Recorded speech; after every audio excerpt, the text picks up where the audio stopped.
Cheers.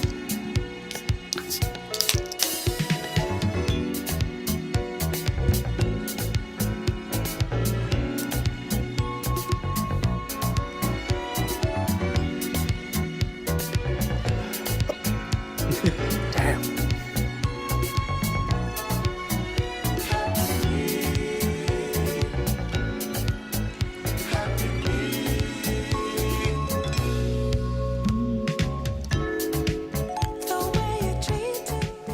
Worthless Opinions Podcast, episode 5. Yeah. Episode number 5. It's crazy. Yeah. Episode 5 already. Yeah. It's We're departing from the norm. We- It's not a Wednesday. it's weird because it's gone. We're at episode 5 already, but we initially expected to be further than this. I guess. Yeah, there were goals. Regardless, I'm still pretty surprised at our progress. Yeah. It's getting along. This podcast has come a long way. It's grown, it's evolved. From it's a changed casual idea to something to real. something still casual, still pretty casual, but real. and still an idea. Yeah, I guess so. It's weird. I was listening to one of our earlier episodes.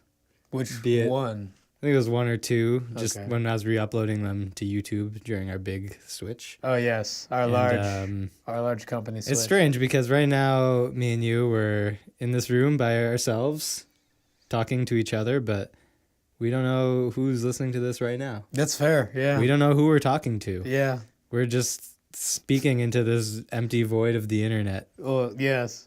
right now. Well, that was the original idea, to just speak And it's weird because and then record it. it's going to be there unless we take it down, which I don't think we plan on. But I don't even know how we got it up. once it's on the internet, it's there. Even if we take it down, it'll still. some form of be it will there. still be there, yes. So maybe in like hundreds of years when people are going back studying our civilization, they'll come across this podcast and learn about Nothing. nothing, but maybe learn something about our existence. I guess learn so. about our worthless opinions. Yeah. I And mean, you can learn a lot about humanity, I guess, through that. you could. I guess that's more if you're looking for it than just casually listening to it, though. I guess so. How's your day, Mandip? Pretty great. I had a pretty awesome day today, actually. Tell me about it. Well, I went to Canada Cup. And for those of you who don't know what Canada Cup is, it has nothing to do with sports. It's all about fighting games. Or fighting video games, I should say. Street Fighter, Tekken, what else? Street Fighter, Tekken, Blaze Blue, Guilty Gear. And like not just one version of Street Fighter, like Street Fighter 5, Street Fighter 4, Street Fighter 2, like the one on Super Nintendo and in cabinets. It's a fun time. All right, Mandip, walk me through your most epic battle right now. Oh God, epic battle? Okay, I had a major fail, but like, it was good. Okay, I got really lucky and got 2 rounds in. So on my 3rd round, I got to go up against a crazy ass Japanese pro named Itadashi Zangief, who just destroyed me. Mandip versus Itadashi Zangief. Yeah, and he killed me. Like, it wasn't even funny. He made me look like I didn't even know what I was doing. He was like, "Why are you pressing buttons? You should just give up." Like, Did he it actually was say bad. that? No, I mean, like, he said that with his play. Like, he was just like, "Hey, you got 1 hit on me. By the way, I just killed you." I'm sure that happens all the time. He's used to it. Yeah, but I'm pretty sure he's the one doing it most of the Yeah, time. exactly. Well, I'm sure he got his fair share of. Yeah, but he's now kicking ass, so I'm pretty sure he's not thinking about that as much. Hey, man. Sucking at something is the first step towards being sort of good at something. That's very true. That being said, I'm really happy I got to play him. He's an awesome guy. He's really kind. He gave me some tips. He's a good guy. That's cool. Yeah. It's nice when people aren't so full of shit when they're good at something. Exactly. He was enjoying it. It was very, very apparent. That's nice.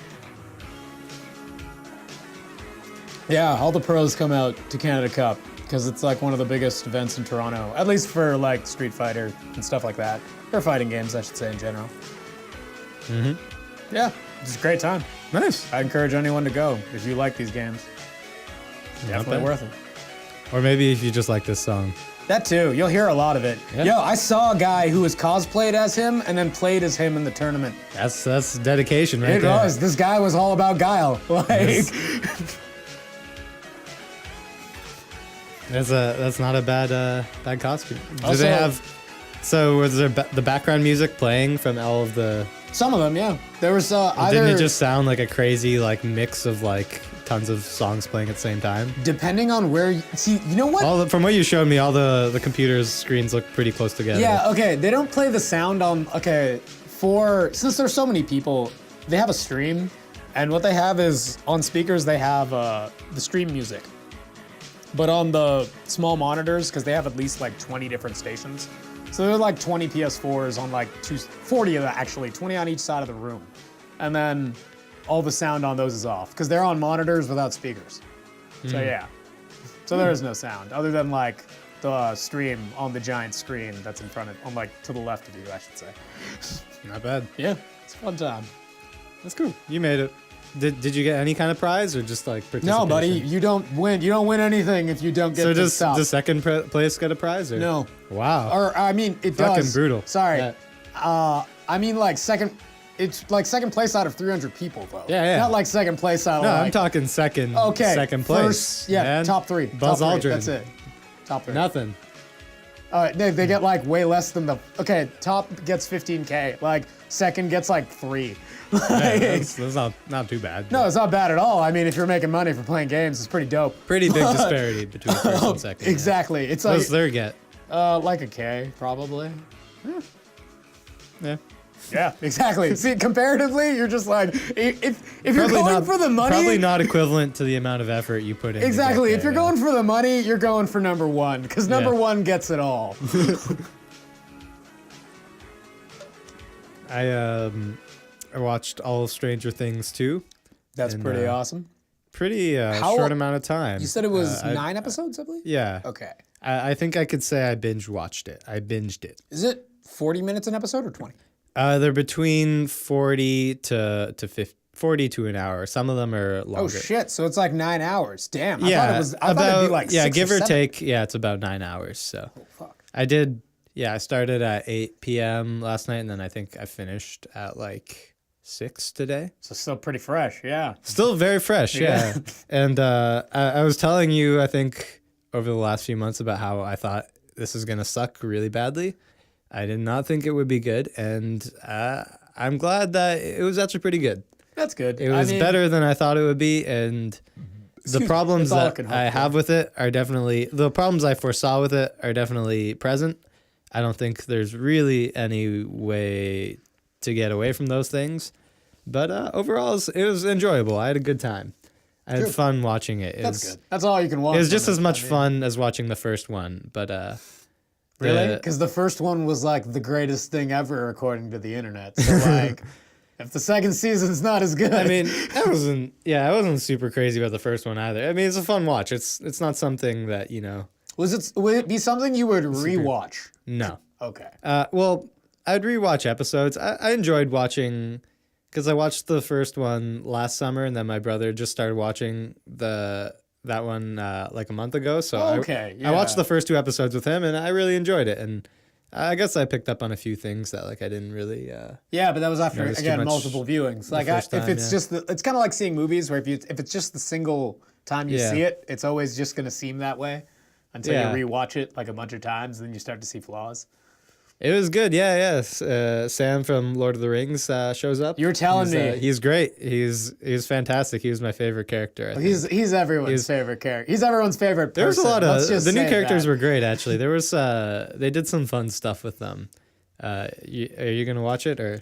I don't know. You don't know. Probably. I have no plans to, but at the same time, There's some things I don't want to spoil for you because don't really- there's actually some very good moments that are worth.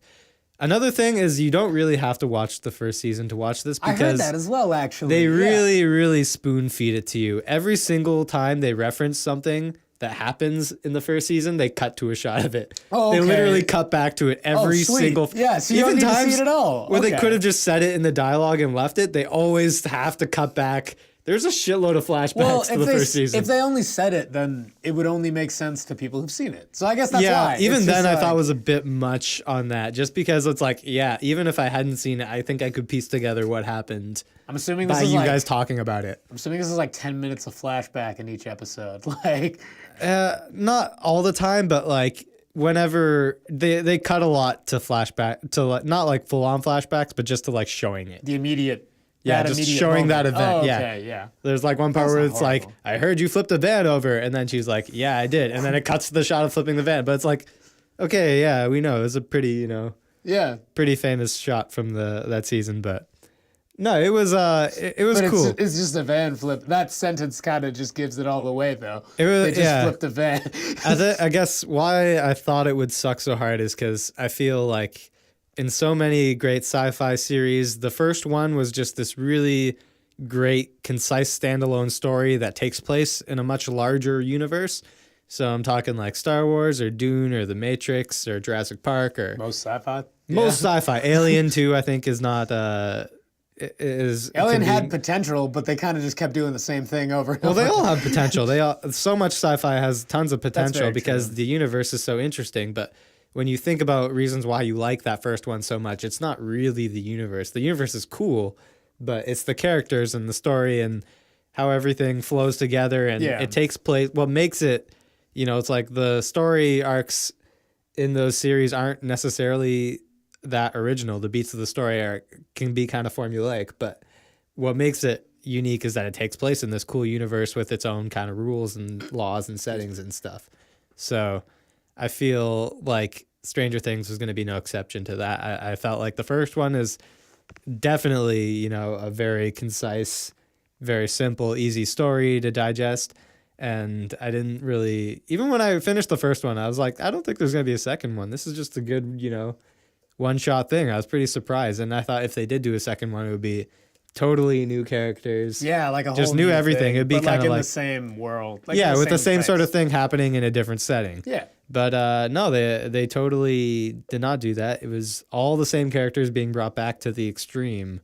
You learn way more about each character, and they really go back into the same group of people, which was good and bad because I do like the characters, and it was nice seeing them more. But I kind of at times I felt a little guilty. I felt like I was eating too much candy. You wanted more than just. Well, I felt like it was bad. Like, because it was all familiar. You're just like, I'm getting to know these characters a lot more, but there's nothing new. and I about knew it. that I was enjoying it just because I like them. Yeah.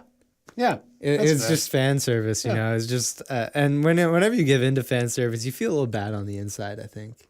I don't know. I always feel like that moment is what defines what you like. Like, the reason you like those characters is because you like those certain attributes about them. To say that, like, if you saw that in another series, you'd end up liking that series as well, in that sense. Like, Yeah, that's essentially what you appreciate the most. Out of, Yeah. When I say that in characters, it's like you really see that, especially funny, in like though, one-dimensional because- characters. when I talk about like Star Wars or Dune or The Matrix, it's like arguable whether it's like obviously the reason why people like the original works is because the story is so good and they like the characters, but there's also people who just really like the world and don't really give a shit about the story in any other series and just want to see more of that shit. I remember when And I everyone, mean, the prequels in Rogue One is a great example of that, where they shit everything out, but there's some people who will really enjoy them because they just want to see more of that world. Matrix And- 2 and 3 are a great example of that. Exactly. They just give you more of what you want. Exactly. And I felt like this was definitely, but That idea. it's where hard because okay. I didn't really find the world that interesting. There wasn't really much to it, I felt, in the first one. Like, there was some cool stuff and interesting lore, but I don't think it's one of those things where it's like you can have a whole like encyclopedia on it or some shit. It's like Like, it's not that well thought out. It's quite it's very well thought out, but it's very one dimensional. Yeah. It's very it's well very basic. Yeah, I mean, it doesn't really have any huge holes in it, which is nice, but there's also really not much to it in the first place. So, No strengths, but no weaknesses. but yeah. it was cool how they kind of expanded on it, and at the end of it, I did enjoy it, and there was some nice, there was some good moments. That's good. But I'll let you watch it, and then we'll review it. Yeah. But, If yeah. I do see it. Yeah, I don't know. I feel if I didn't watch all of the first one. I've only seen like the first 3 episodes. It's worth a watch. Yeah. It's a Yeah, good time. it wasn't bad. I just ended up getting sidetracked watching other crap. Fair enough. Speaking of other crap, we watched some movies. Yeah, some great movies. We're gonna review some films. Some movies that made us believe in film and not notice that like Some great movies. Yeah. So we watched a movie called Still Walking, directed by Hirokazu Koreeda. Yep, it's a Japanese film about a family, or at least a family essentially getting back together. It's a family drama Yeah, in all sense of the word. just a family meetup for like a weekend, and you get to see them all in their It's glory and their pain. a beautiful, amazing, very human film. Yep. And we watched Blade Runner 2049. Yeah, it was awesome. It was that was also a great time. We have a lot to say about that, but we'll get into that in a bit. And then we watched Okja. And Okja was cool as shit. I knew nothing about this film. I didn't going either. into it, I didn't know what the hell to expect. I loved everything about it. Even like What? I loved everything about it. Dude, we were shit talking this movie a lot. Yeah, but now that I think about it, I was realizing that there are things, like you said, there are things that are very obvious about it. Like all the CG and it's like really fucking That wasn't what obvious. bothered me at all. No, I mean... Okay, we'll get into this. Okay, yeah, fair enough. We'll get to it. Alrighty, so let's just pull this up here. Refresh. We did watch this. When did we watch this movie? When was the last time we used the file? Oh, touche. July 21st. Dope. That's when we watched it. Actually? Holy shit, no way. Dude, it's October 28th right now. I know. I don't... No. That was like when we saw Kuso and shit. That was way too long ago. Oh, that's fair, yeah. I think that's when I downloaded it. Possibly. Yeah, we only saw it probably like a few weeks ago then. Nah, there's no way that was like 3 months ago. Yeah. It was probably like the beginning of October, close to the end of... Maybe, yeah. I don't think it was that long ago. No, it's probably a few weeks. It's a great film. It's a very real film. It's a movie that reminds you of your family. That's the best way I can put it. In a really, really cool way. And I think I'm just going to go out and say this is one of the best movies I've ever seen. I really, really, really liked this movie. It's so beautiful and just so raw and real. I was just so encapsulated by it the entire time. I mean, just like right from this first shot, it's just so in the moment the whole time. Yeah. Even though like on paper nothing really happens during No, this it's movie. very casual. Nothing It's happens just- and so much happens. Yeah, when I say it reminds you of your family, it's because everything in this film are all casual moments. There are moments you have with your own family. When you're washing the dishes, cooking breakfast, like those sorts of things. Going to bed. All like, the talking to each other, conversations like- just felt so real and organic and Yeah. natural, like things that would actually happen. And then sometimes some people go too far and piss each other off, and that happens as well. That's very real. Like, And it's funny because so many movies people like because they're not real. They take them away from shit like this that they have to deal with all the time. yeah. But it just felt so great because you're learning more and more, and then the more you get to know them, the more you want to know about them. Yeah, And, because they're not just simple characters. They all have their own views on... it's essentially the whole family is getting back together for the death day of one of the sons. The anniversary of his death. And Yeah. as we go on, we learned that he died drowning. He drowned saving a child.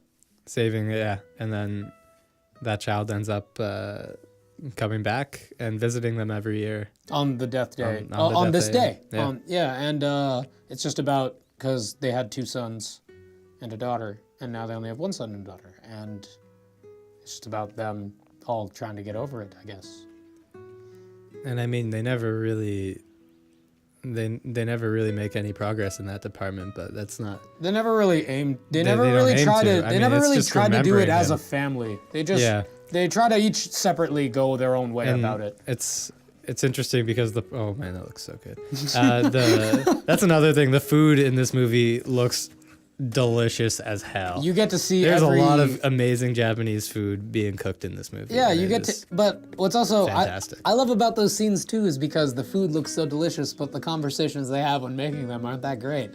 very real, very much They're like very shitty actually. very much like any Christmas or Thanksgiving you would have. Yeah, like imagine looking at something like a beautiful dish in front of you, but at the same time hearing like just like the worst shit coming from your family, or just being in an argument with like someone from your family. And it's true because these things don't go away. They don't get resolved, you know? They don't just... And that's a big thing with so many movies is that things just get resolved. Yeah, there's no quick And then closure if here. something doesn't get resolved, it's seen as like a flaw in your writing or something. Whereas this is just so real, so raw. So, you know, This one's just about a day. it's just about a day. Yeah, whether the day goes good or bad, it doesn't matter. It's just about the day. Yeah, just so many scenes really moved me in this movie. Everything with the grandfather was great. I love that scene where he has the little boy, his Oh yeah. step grandson. Yeah, step grandson. Because Yeah. the son married a widow, and she has a son. So, or the son of the family whose child died. They're all older now at this point, and he's marrying a widow who has a son. And they brought they brought him as well to this death day to meet the Yeah, whole he's family. telling him you should become a doctor. That's a good profession. And For no reason. I mean, that's what he for did to his own, son. Well, I mean, for his own personal satisfaction, but That's that's just not what a, he thinks of as being a good career, which is something everybody can really. but A lot that's- of people can No, but that's relate just to. it. That's not the real reason. He pretends to dress. The way he talks about it is it's very obvious he pretends to dress like this in fact, where he's like, being a doctor is great, and like doing these sorts of things is fulfilling, and like all that sort of stuff. But the thing is, he just wants it because he wants an heir to some degree. Yeah. So he's just like, I need someone to go into this, regardless of who they are, even if it's just because at first their father or their grandfather doesn't like the widowed mother that he's married, and yet he's willing to tell the grandson, "Yo, follow my footsteps." Like, really? Yeah. Like, Yeah. And it's funny because that's all, that's his world. That's all he really knows. That's all he really cares about. And work is such a huge part, and his pride in his work, and that's his identity. And because he's starting to retire, and it's starting to hit him, and his- it's like he can't deal with it. he's That's- getting too old to do his job anymore. And that's, losing your identity is a huge thing. And you kind of feel for him a little bit because he's, for so many years, he's been this kind of macho, hardworking man who's providing for his family. Yeah. And, now he's kind of giving up that role. No, he's just the complete opposite, and now I don't think he he's can. just He an can't old man, really yeah. deal with it. Or he's trying to do his best to deal with it. One thing I really loved is just how much, on a technical level, the filmmaking complements the story in this movie. I love all the really long, wide shots, especially the so difficult. Like there'd be like a 10-minute wide shot of everybody eating together. Yeah, And just you'd see their conversation go, and it wouldn't just cut to the important parts and then just leave it. They never It's- cut to it just- faces, or it they just never has- cut to just like profile shots, or like Yeah, or to tell you, it doesn't spoon feed you, tell you this is important, this is what you should be focusing on. Yeah. It's just no, you're here, you're with them, you're discovering this as they are. even in between conversations, you'll hear people that aren't in the shot, and like they might be talking fluently, like in the middle of a conversation. Yeah. And you'll just see these others' reactions. That's to great. them. Yeah, he like just walks right by through the frame, and he's just doing his own thing, and they're doing their own thing. And Yeah. it feels like you're in the house with them the whole time, and that's another thing. You don't really notice that the whole movie basically takes place in this house. yeah, it takes place in a house and at the site, the grave The marker, cemetery, but very rarely and do they the get out walk of it. there. That's it. So, It's and really not far from the house. very minimal locations, but they manage to keep you engaged the whole time. Yeah, they which I show really you loved. because they don't reuse many shots, so they show you every version of the house just in a bunch of different angles. So every time it cuts to a new shot, you get to see a new part of the house, which is really great. So by the end of it, you're really used to it. Like you see everything from every angle. Mm-hmm. So you get to really understand where everything is. Like, And it's you can tell where something the I kitchen really is. Where enjoy. they're- And yeah. this movie just avoids all of the cheap shots, I believe, in filmmaking. At least in dramas. I'm gonna At least say in- more like in like just soap in opera general, and I drama mean, style like, like stuff. You know, like one of the cheap shots I think when you're making a movie is just using lots of locations to keep it fresh. You know, you're just like, you're going here, and then you're going here, and then you're going here, and then we're gonna cut to a flashback of this happening, and then you're gonna see this happening. And because I don't really know how to fill up the next 10 pages, oh wait, how about we just do a flashback of how these two people met? Sure, yeah, that sounds great. And then we're gonna go back and then watch that whole happen. And they could have done this. They could have been like, this whole movie could be Yeah, flashbacks. anytime they reference They something, could have you shown- just cut back. They could have showed the whole scene of, you know, the son drowning and then him trying to save the kid, and then you'd be like, oh, that's how it happened. Cool, but no, They don't. they don't need to, because just them they talking leave it about to your it. imagination. And in a sense, I think that's a lot more powerful than, you know, just spoon feeding you everything. Yeah, it definitely makes you think, especially and a lot it keeps more you about more in it. You know, it keeps you more in the engaged in the film. moment. Yes, instead of just being like, oh, it's just now it's. Oh, they're talking about that. Now we get to see that. Now they're back to not And I talking mean, about it. the whole movie is full of awesome choreography, shots like this, where just things are just always happening. You know, just the world is Yeah, even going in the on. background, like you'll see kids playing and like stuff like. Stuff is always, and it's funny because the things we're saying don't seem like they're hard to do. They don't seem like a big deal. Like They seem like if something somebody you'd asked expect me, of it's like, extras, like and yeah, stuff like if that. somebody asked me, like, it's like, what do you like about this movie? I'm like, all there's the a lot of extra normal. work. There's a lot Yeah. of normal shit in this movie. It's just normal. Yeah. They'll be like, okay, that movie sounds incredibly boring, and I'd be like, no, because It is if you, but that's what I mean. If you enjoy melodrama, then this movie really isn't from you. that's Because what's amazing about it, is because so many. It seems like recreating real life. yeah, is a no, hard thing. It's is very an easy real thing to do. drama. It This seems is like if somebody asks you, it's like, what are you gonna make your next movie about? And you're just like, I want to make a real life thing. I'd be like, okay, that sounds, you know, like a really straightforward thing to do. And then you'd be like, no, because the second you put a camera in a room and try to recreate things, it gets fake extremely quickly. Yep. And to try and really mimic, like really recreate, you know, those moments that are so ingrained in you, you know, like those real moments of your life, like that everybody goes through. That's an incredibly difficult thing to actually capture, you know, actually really capture what it's like to be there. Yeah, And I feel like this movie does that incredibly well. definitely. It gets you in very few lines. You learn a lot about characters in very few lines. Sometimes no lines at all. yeah, just The way they reactions move, alone. the way they move, they carry themselves, and just, Yeah. the actors, they really knew their characters. I feel like all of them really knew who they were trying to portray and really played that to its full extent. Yeah, they tried to. Yeah, they were very. Even the kids were really good in this movie. They were great. The son felt was like incredible. Actually, they felt like real kids who had, you know, they weren't just like, we're children. no. They yay." were asking awkward questions. They were asking super. They were. and I have so many memories of that as a Yeah, kid, where somebody would exactly. ask you something really fucked up, and you'd be like, It's like, yeah, that's what being a kid is, just asking shit tons of questions. because you're curious. You don't know what the fuck and is it's not a matter of appropriate good or or yeah, it's not a matter of good or Kids say bad or fucked right or up shit wrong. all the It's just time, yeah. I don't know, and I'd like to know whether it's good or bad.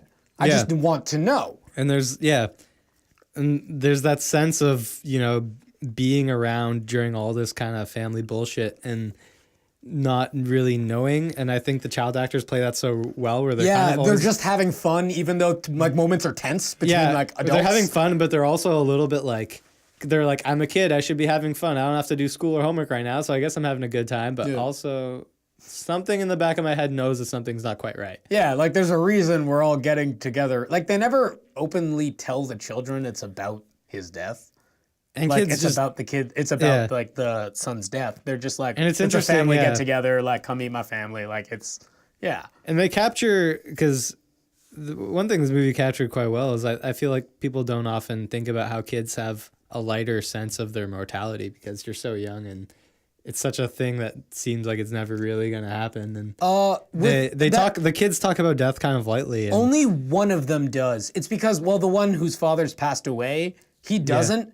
But he makes it seem like he is to other people, because like if he acted strange, he's trying to fit in. Yeah, he knows that if he acted strange, people would treat him strange, so he pretends like it's nothing. But then when there's a moment where he's off on his own, and it's night, and he's talking to what he thinks is his dad's spirit, he's just looking up at the sky, and it's Yeah. just it's a very nice moment, because it's like he tries to seem very mature and really, but at the end he's honest with himself and he's like, this really sucks because like, I mean, this happened and now I have to know about it when I'm only 10. Yeah, yeah. I mean, like, look at this. I've never seen, shots like this in a movie. It's so, where it's literally not even pointed at anybody. You It's see just people, a corner at a shrine. You see people in the reflection, and then it's just pointed at inanimate objects for like a good, like, longer than any shot would be in a Hollywood movie. Yeah, and then you get to hear conversations in between. And then you hear them in like, the background, and stuff is just happening. It's just such a cool, kind of arguably pretentious idea, but that works really well. Yeah, especially in this. It's very well done. It's just a lot of things that work. I mean, we're just scrubbing through the movie right now. It's just it's like you said, it's a lot of small things. I just when really, put together, really there's good. nothing that feels out of place or that it shouldn't be there. There's no part of this movie where I was like, I didn't like that part, or like, I was like, I could have done without that. Or any part you start drifting away. That never happens. I was in it the whole time. Yeah, you're always interested. And the fact that I was in it the whole time, but the same locations, the same characters, the same everything, the entire movie is just so awesome and impressive to me. And that's just really something I love about movies, because there's no cheap shots. There's no parts where they're just like, let's just drift into this for a while. Like, to be honest, in Stranger Things, there's plenty of episodes and scenes where I'm just like, okay, that was just filler. Like, that was kind of cool. Like, I kind of enjoyed that, but really it served no purpose. Yeah. And not saying that every scene has to serve a purpose towards the narrative, but it needs to... It needs to explain something. Be it the character or be it the plot, but to a degree it has to explain something. It's a hard thing to say, because I'm okay with scenes being kind of unnecessary. I mean, if you look at it on paper, this whole movie's unnecessary, because nothing really... Nothing happens, no. Yeah.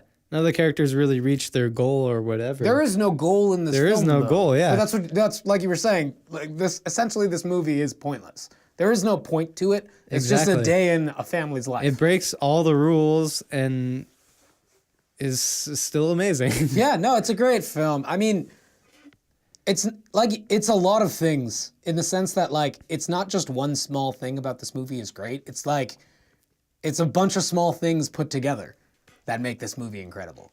Yeah. It's just it's a huge collection of all these really great moments. Yeah. And that's what made it so cool. I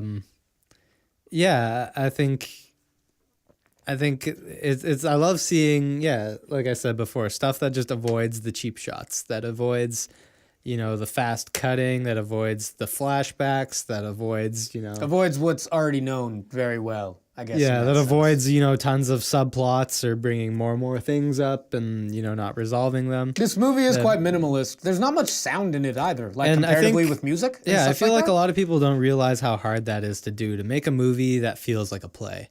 And I don't like saying that a lot, because when people are like, oh, that movie was great, but it's good if you think of it like a play. Then it's not boring if you just think of it like you're watching a play. I'm like... That's like at most movies. But I'm like, that's most good movies. Yeah. Like, because plays, you can't take any cheap shots either. You can't do things you do in movies to keep your attention going. No, but what essentially creates the difference between, at least to me, between films and play is the stage or the environment. Yeah, Like, and I mean... the setting. And on a play, you're limited because you're on a stage. And you can't take a lot of those same cheap shots. You can't do Exactly. montages where you can't do that, and you can't. And time passes Sure, really you quick. can have a you musical. can try to, and but like, it's just gonna suck even harder. exactly. And well, yes and no. I mean, have you seen the Queen musical like a while back? No. I did, and I loved it. I was a kid, and I'm not gonna lie, it was pretty much just montages I mean, set to Queen listening to music. Queen is pretty dope. Yeah, exactly. But that's what I mean. If you do it right, it can work. But you're limited in a play. Yeah. I feel like in a film, you have a lot of options. But if you give yourselves those limitations, You can and make something successfully great. pull them off, then you can make something amazing. Yeah, I agree. That's just what you're really owning the craft. I feel you're really taking full advantage of your craft as a filmmaker, and not saying like, there's things I could do, but I'm choosing not to because I'm just gonna focus on the most important things. Yeah, the things it seems that like really matter. Yeah, it just seems which like is your when you're talking stories about and your those types character, of- and just doing everything else to complement those. Just having everything else only enhance those things and not making it about those other departments. Yeah. And that's what makes this movie so cool. It's quite minimalist. The makes it pacing is really great. good. It's a nice slow pace, which is great. You don't see that in a lot of movies. It's like your day off. If you wake up, not early, but like if you have a late start to your day, and that's essentially how this movie feels.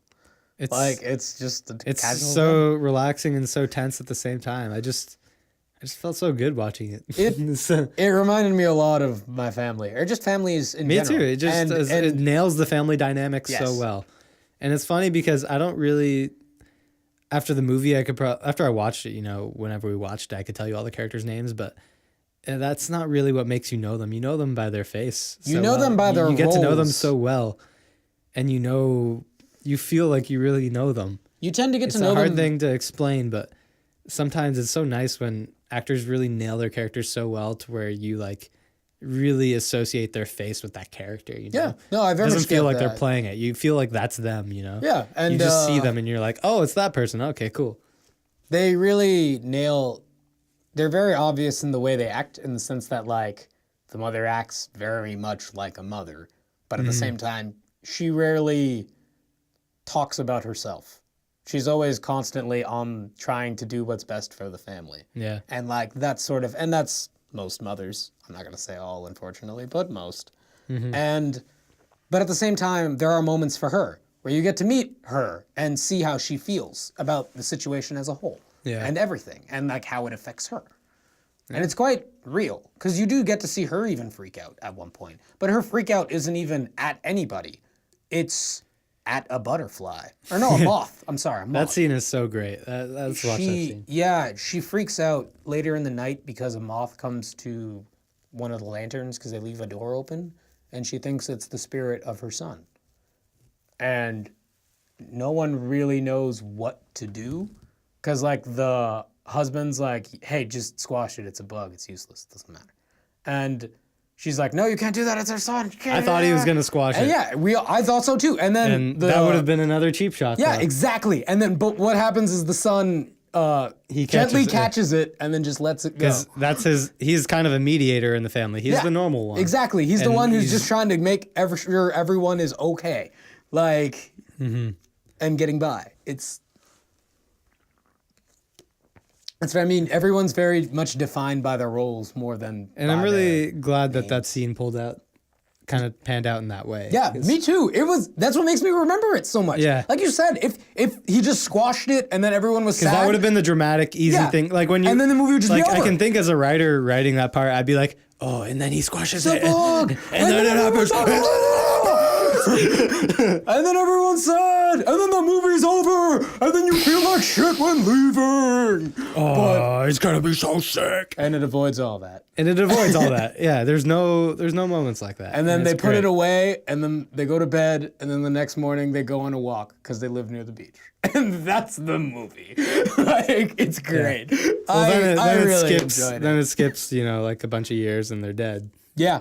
Well, that's like immediately at the end. Like Yeah. literally the last 3 minutes of the film. It skips well, essentially is at that night, because we said earlier that they had 2 sons and a daughter. One of the sons passed away. The son stays the night, but the daughter leaves with her family, and they go back to their house. Mm-hmm. And the son who stays the night tends to, well, like talk to his family more and like tries to get his widow and everything, like talking to them and that sort of thing. But when they leave the next day, the first thing he says is, "This should be good. We shouldn't have to show up for New Year's." And Yeah. when they leave and the grandfather's They're like, waiting oh, at they'll the be bus back stop, right away at New yeah, Year's. see, and when the grandfather's at the bus stop with the grandmother, he's like, "They'll be back for New Year's, but not until then." And then that's it's just such a great summary of the whole movie. Yeah, of how like, they're all on different pages of what they're all they just wanted. kind of dealing with each other. Yeah. They're not like they don't love each other. It's very apparent they Well, love it each other. nails how but in family, you're tied together by whether you like it or not. whether you like it or not. There means beyond your control. Yeah. You're stuck with each other, and it's through all the good and the bad. Yeah. It's such a human experience having to go through all these things, and having to deal with all that trauma together and having different ways of dealing with them, some of which will affect other people. Yeah, because one of them is that we told you this, the guy, that the son dies saving a child. they invite that child back every year, and like he's a fat loser. Like literally, he's like an obese loser, and he's like when he comes and he's just like every day I'm very happy that he saved my life. You can tell he's so uncomfortable and insecure being. And you can tell that he's only doing it because he's riddled with guilt. Yeah, exactly. And they make him feel a little more guilty. Yeah, well, the mother does. The son tries not to. The son even addresses it later. He says, "Why do you do this?" And then she's like, "I have to feel bad about this every year. So once a year, I'm gonna make someone else feel bad about it." And that's just like, holy shit. That is very fair, but at the same time... Pretty sadistic, yeah.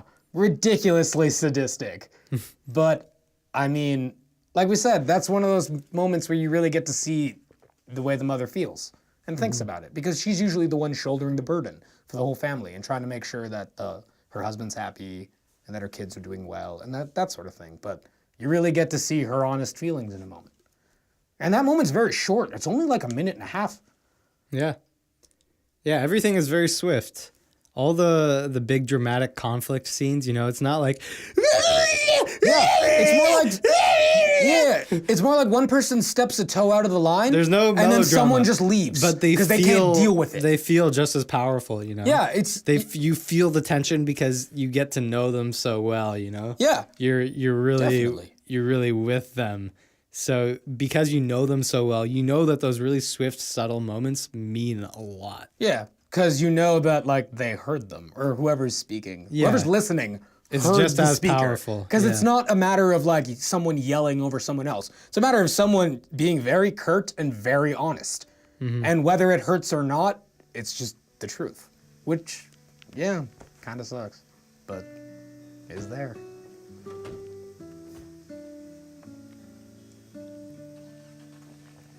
It's a beautiful film.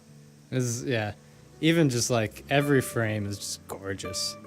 Makes you really, especially for people like us who have like a bit of a soft spot for Japanese stuff. Like not just that though, but like not just that, not at all. Like it's not like it's funny because I'll recommend this movie to people and they'll be like, "Oh, okay, yeah, you're obsessed with Japanese shit, so obviously you like it." But it's like, no, it's actually an incredible work of art. No, it really much is. The fact that it made me... And the fact that I like Japanese stuff is only really a bonus, but yeah, it's awesome. Yeah, and in all honesty, this made me think of my family a lot, because my family is an immigrant family. And I'm going to say that they're very For me as different. well, it's a very relatable story, I think, for immigrant families. Yeah, and like a lot just of the... families in general. It'll literally make you think about the moments in your family where things like this happen. Because you know those kinds of people. Yeah, and these kinds of things have probably happened to you. Like, it's very real in that sense. It makes you think. It really does. Yeah. I don't know if there's much else we can really say. What would you give it? 10 out of 10. Yeah, I agree. 100%. Gets 10 out of 10 thumbs up from Worthless Opinions Podcast. If you'd like to think, then... Or if you'd like to, I guess, think about yourself or other people in relation to yourself. You should this is the first Hirokazu Koreeda film I've seen, and I look forward to watching some more of his work. Yeah. I am not a fan of dramas, like even a little, and yet I've really enjoyed this film. Like it had me the entire time. And it's that's why I said it doesn't take any of the cheap shots. It's just so real. It's just very well executed, and that's what drama should be. Yeah. It's just hard to be. I mean... It's very hard to do, yeah. Because you could say, like, people yelling at each other is also a very real, like, thing. It is, given the context and, you know, the motivation and everything. But it's just like you said, a lot of cheap shots or a lot of drama is that, like, when people are angry, they're yelling. When people are sad, they're crying. When people are... But the thing is, this movie really is the total opposite of that. You get to see someone who's incredibly sad, but still go on about their day. Smile because they have things to do. Push it to the side, and you can tell they're deal sad. with it. And like you can tell they're miserable and sad, but that's what you do. You have to live. But that's not stopping them from living. Like they have things. They don't exist for the purpose of a movie. Yeah, they have their regular days and they have things to do, or else. Yeah. Like they're gonna die. Yeah. And I think that's as real as it gets. I agree. Like. It's about as close as you can get to, you know, recreating the human experience through a film. Yeah. People should see this. It's a good film. Yep. Alrighty, let's keep this moving. Still Walking, Hirokazu Koreeda, 10 out of 10. Killing it. Alrighty. So, we could talk about Blade Runner, we could talk about Okja. I feel like Blade Runner is like the big one that people are going to want to hear. Do you want to do it last, though? Yeah, we'll do that last. All right. Alrighty, so... What was it? That was Okja. like 3 weeks ago we watched it? 3 weeks ago? Okja or... Yeah, Okja.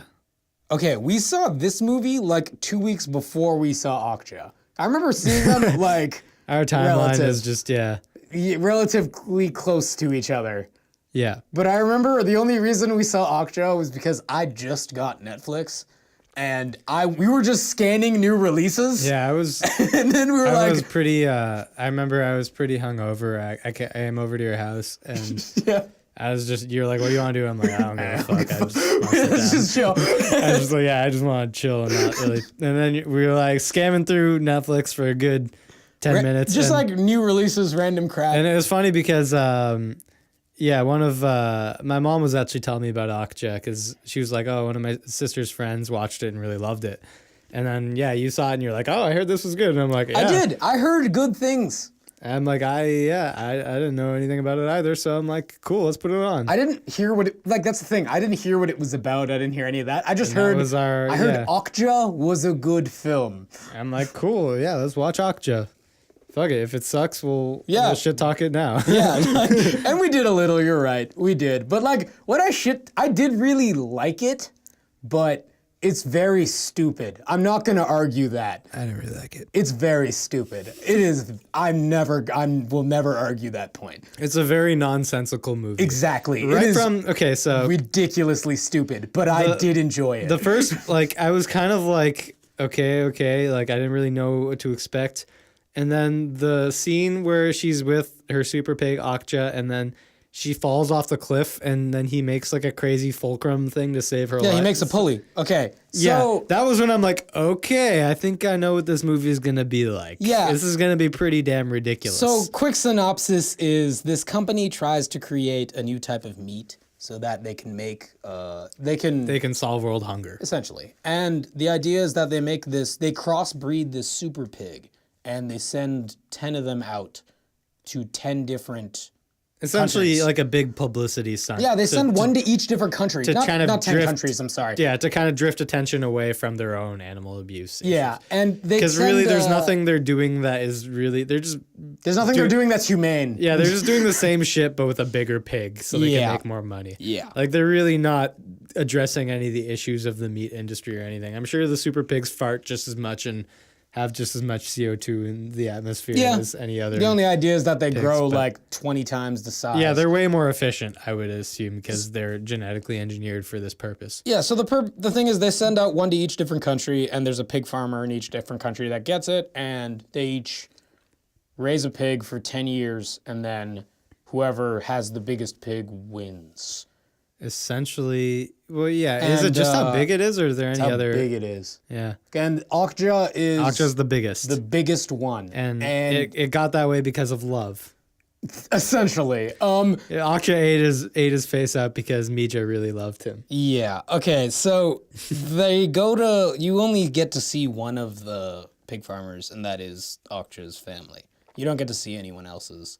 And apparently he's the biggest. Or she? Is it she? I think Okja's a man. I think Okja was a dude. Okja, I don't know, is Okja a male or a female? Is couldn't Okja even a name? yes, Okja is a name. They call her it, so it's a I don't know, name. maybe they just made it up. I don't know. Yeah, but that doesn't mean it's not a name. I mean, yeah. Yeah. But anyway, when there's a scientist that comes and visits them after 10 years, and he's like, how did he get this big? And it's just like, oh, I just let him run around.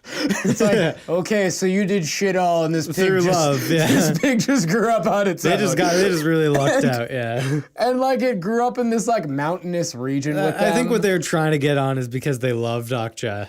Because they were But he didn't love Okja. Only the kid loved Okja. Because she loved Okja. Yeah, Okja became big. exactly. And Okja was special. so what they find out, Okja was special. Okja was special. And what is the farmer's daughter really loves Okja. And She finds out only after 10 years that they have to give Okja away because she thought that they were going to buy him.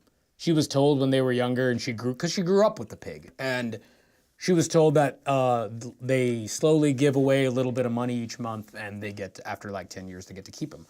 But that was a total like bold-faced lie. And he's now going to get sent back to the U.S.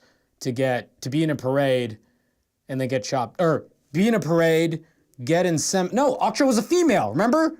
Oh, yeah, because she got raped, yeah. Yeah, get inseminated, make children, then get slain. Yeah. And like any other farm animal, essentially, if you're going to look at this honestly. That was a very unnecessarily brutal scene. That was you get to casually see a CGI pig get raped by another CGI feral pig. Yeah. And it's not a good time.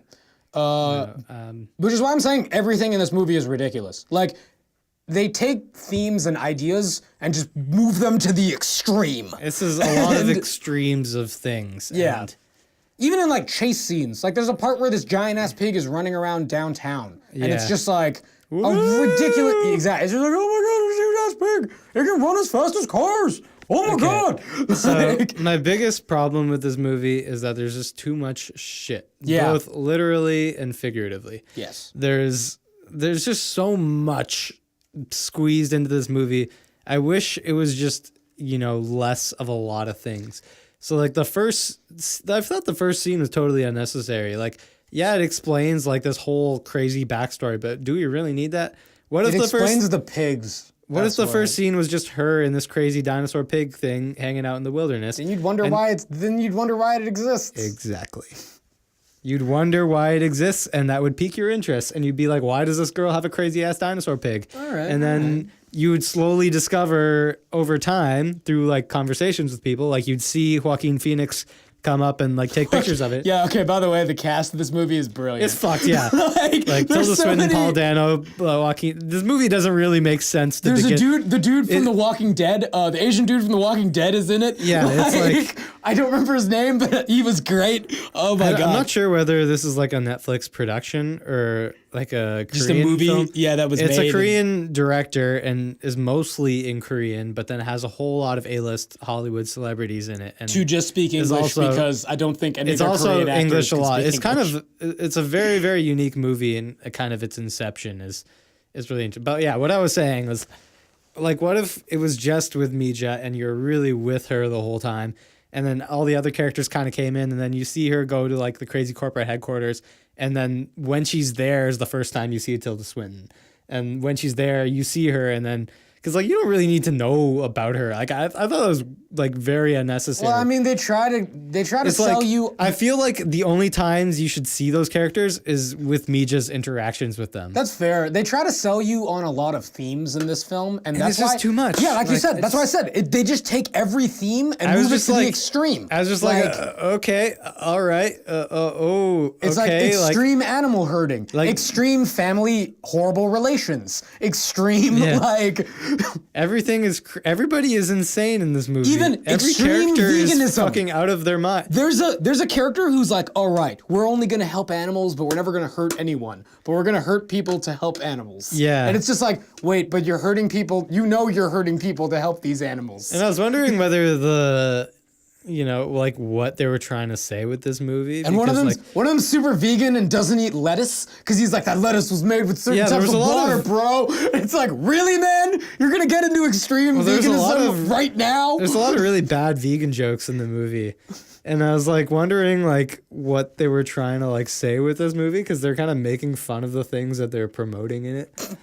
Yeah, pretty much. Like the part where they're like eating asparagus like in the van, like they're like chomping on it, is like, okay, vegans don't do that. Like, well, that one had to because he'd been fasting because he didn't want to eat they're not gonna fucking eat asparagus. Like there's like plenty of nutritious vegetables. Okay, they'll eat some nutritious shit. Like there's other things that you can eat. Like it's like, those like stupid memes you see on Facebook and shit where it's like, he's literally one of someone's those. like, oh, you're vegan? You want to marry a piece of broccoli? Like it's like, no, it's like, oh, to get the same protein you get in a steak, you got to eat like 80 pounds of carrots, man. It's like, okay, dude, like there's other stuff you can get protein from. Like It's not, I felt like there's so many jokes that were kind of along those lines. That's very true. Where It's just to the extreme. We're just like, oh, you're going to be vegan. Oh, I bet you like survive off of only lettuce and shit. It's like, okay, like chill out. Like they're just not eating meat. Like it's possible. Like plenty of, down. Like most people in the world don't eat meat because they can't afford it. Like yeah, like, which is literally the point of this film. So exactly. That's the entire point of the movie.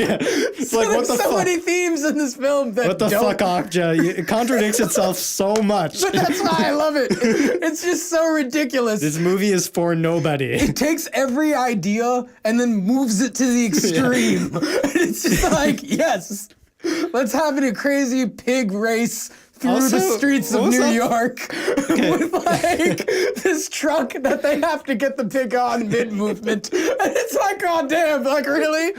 I fucking love this film. And then the guy who's about to get jokes the guy who's about to catch up with them on the train or on the truck because they're trying to get Okja on a truck while the truck is moving and while Okja's running and they don't have a ramp, so Okja literally has to jump in the truck. And then they have to slow down enough so that she does, but when they do, this guy's about to catch up, and then Okja just shits on him. It's like she literally just okay, this is what I'm watching. All right, yeah, like that's that. Oh, that's how they get away. Poop. Yeah, poop. All right, casual poop joke in this crazy scene. And then right after the casual poop joke, they go to a farm where you just see Okja's being killed by like the truckload. And it's like, really? We're gonna go from a poop joke to a goddamn slaughterhouse? There's a lot of really immature humor in this movie mixed with very horrible scenes, yeah. And you're like, who would watch this movie? Why? You're just like, who came up with this script? Not even like just the lines people say, not even the environment they're in, just the lines they say when they're there. Like it is very, very ridiculous. There's a lot of scenes that felt very weird and set up to me. Like the scene. All of it was weird and set up. Yeah. Like the scene at the end where where they're on the stage and there's all the people in the crowd, And yeah. It just I don't know, something about that just felt really. It's a pro-pig rally. It just felt really weird. Like all the characters kind of just followed this like kind of purpose. I don't really know how to best explain it, but it seemed like anyone who was in this venture didn't really know what they were doing. If you ever heard about this in real life, you'd be like, no, I'm not going to be dealing with that. And it's funny because our favorite character was the one normal character in the movie, the driver of the truck. Oh my God. Okay. So he was fantastic. Yeah. The driver of the truck quits his job okay. So the company that made Okja technically, they're trying to transport her back and their truck gets hijacked. And the driver of that truck is like, he keeps getting told to do shit. They're like, yo, drive faster and like be unsafe. And he's just like, no. He's like, wait, I could get hurt. You know what? This is dangerous. This is not good. If I get injured right now, I'm not going to get financially compensated for this. He's like, I don't have health insurance. Yeah. So he pulls over to the side and he's like, do whatever the fuck you want. And I'm just like, finally, a character that is logically thinking of the consequences of his actions. This is amazing. He's just like, I don't want to get hurt. I don't give a shit. I'm going to quit anyway because I don't have health benefits. He's like, it sucks for you because the stakes of this actually matter to you, but really, I don't give a fuck. Yeah, it was great. And I really enjoyed that. I thought that was a great touch. There's a news interview with him later. And then he's just like, I don't give a fuck. But then they shit all over that at the end because he joins the vegan terrorists. Yeah. Because he's got nothing better to do. He becomes a radical at the end. I'm just like, really? Yeah. They had to ruin it for us. They had to make him crazy. Dude, all of them were crazy. They were all crazy. But not him. The main rebel guy was fucking retarded. Okay, yeah. Let's talk about the scene where he just beats up the dude for no reason. I love how immediately before that... And they never bring that up again. Yeah, they do. What? Remember when he comes back and he's like, why are you back? I beat the shit out of you. And then he has the tattoo in his arm. Yeah, but like, why did he beat him up though? Like, Because he broke the code, yo. The code that says he can't didn't- hurt other people. So guess what he did to him? He hurt him. So it doesn't. Yeah. He broke the Prime Directive because the other guy broke the Prime I'm just Directive. wondering why that was in the movie. Like, why did they think of having him beat him up unnecessarily? Like, it made no sense to me. And I'm To just show like, he's a radical. okay, I guess. Okay, I'm not Like, gonna. what? Again, I can't explain this film. Like, it's just stupid. I'm just like, wait, okay, that's not something his character would do if I know anything about his character, which I guess I don't. But like, Yeah, exactly. I mean, like, I'm like, okay, I guess he's beating him up now. And then I was waiting for, like, to find out that he's actually evil, or like that meant that like he's actually morally like not super sound, or like Yeah. he's not a great person. But no, he isn't a great person. But But, the- I mean, whatever. but he only- you know that from the get-go. he only does things Like, important to the plot after that. Like in the stakes of the movie, he goes along with the protagonist. Like he does Yeah. things that are good in the sense of the movie. Oh, in the yeah. world of story, he does things. He does that the are- right thing. He does the right thing for the rest of the movie. So I'm like, wait, but he just fucking brutally beat someone up that one scene. And I Oh, guess that's because remember he found out they fucked, or the other guy lied to him about the translation thing. So he was just like, you well, lied that's to me. why I got beat up. Yeah, because he lied to him. And you know what? I'm not gonna But say he that seems that's like a reason. pretty like forgiving, nice person through the rest of the movie. Yeah, but would remember, think so. remember when they introduce him and they're like, and he's like, if you're gonna do violent shit, then get the fuck out of this truck and call yourself something else. Yeah. And I'm like, then I remember him saying that while he was kicking the guy's stomach, and I'm just like, do you see what you're doing right now? Like, Yeah, I don't even. the part that got me was right at the end when you hear Okja talk slightly. Yeah. Like, not even, you hear her, like, barely breathe a word. And it's like, thanks, but not just, it's not thanks. It's like, Yeah. and it's like, oh crap, Okja's smart enough to say a word. And it just like And then the movie's it again. over. Well, it doesn't really make you feel because you know that there's like hundreds of thousands of Okjas being killed all the time now. Oh, there's a dope part right at the end, That's not too. really gonna change. Where, the pigs, I don't know what the hell to call the pigs. They're We'll just call them Okjas, super yeah. pigs. I don't want to call them Okjas, because Okja's different. Okja's special. He's not Okja like the is others. actually legitimately special. She's Well, I not mean, the as, other ones are pretty smart too. yeah, but she has spirit. The other ones are like, we're just gonna die.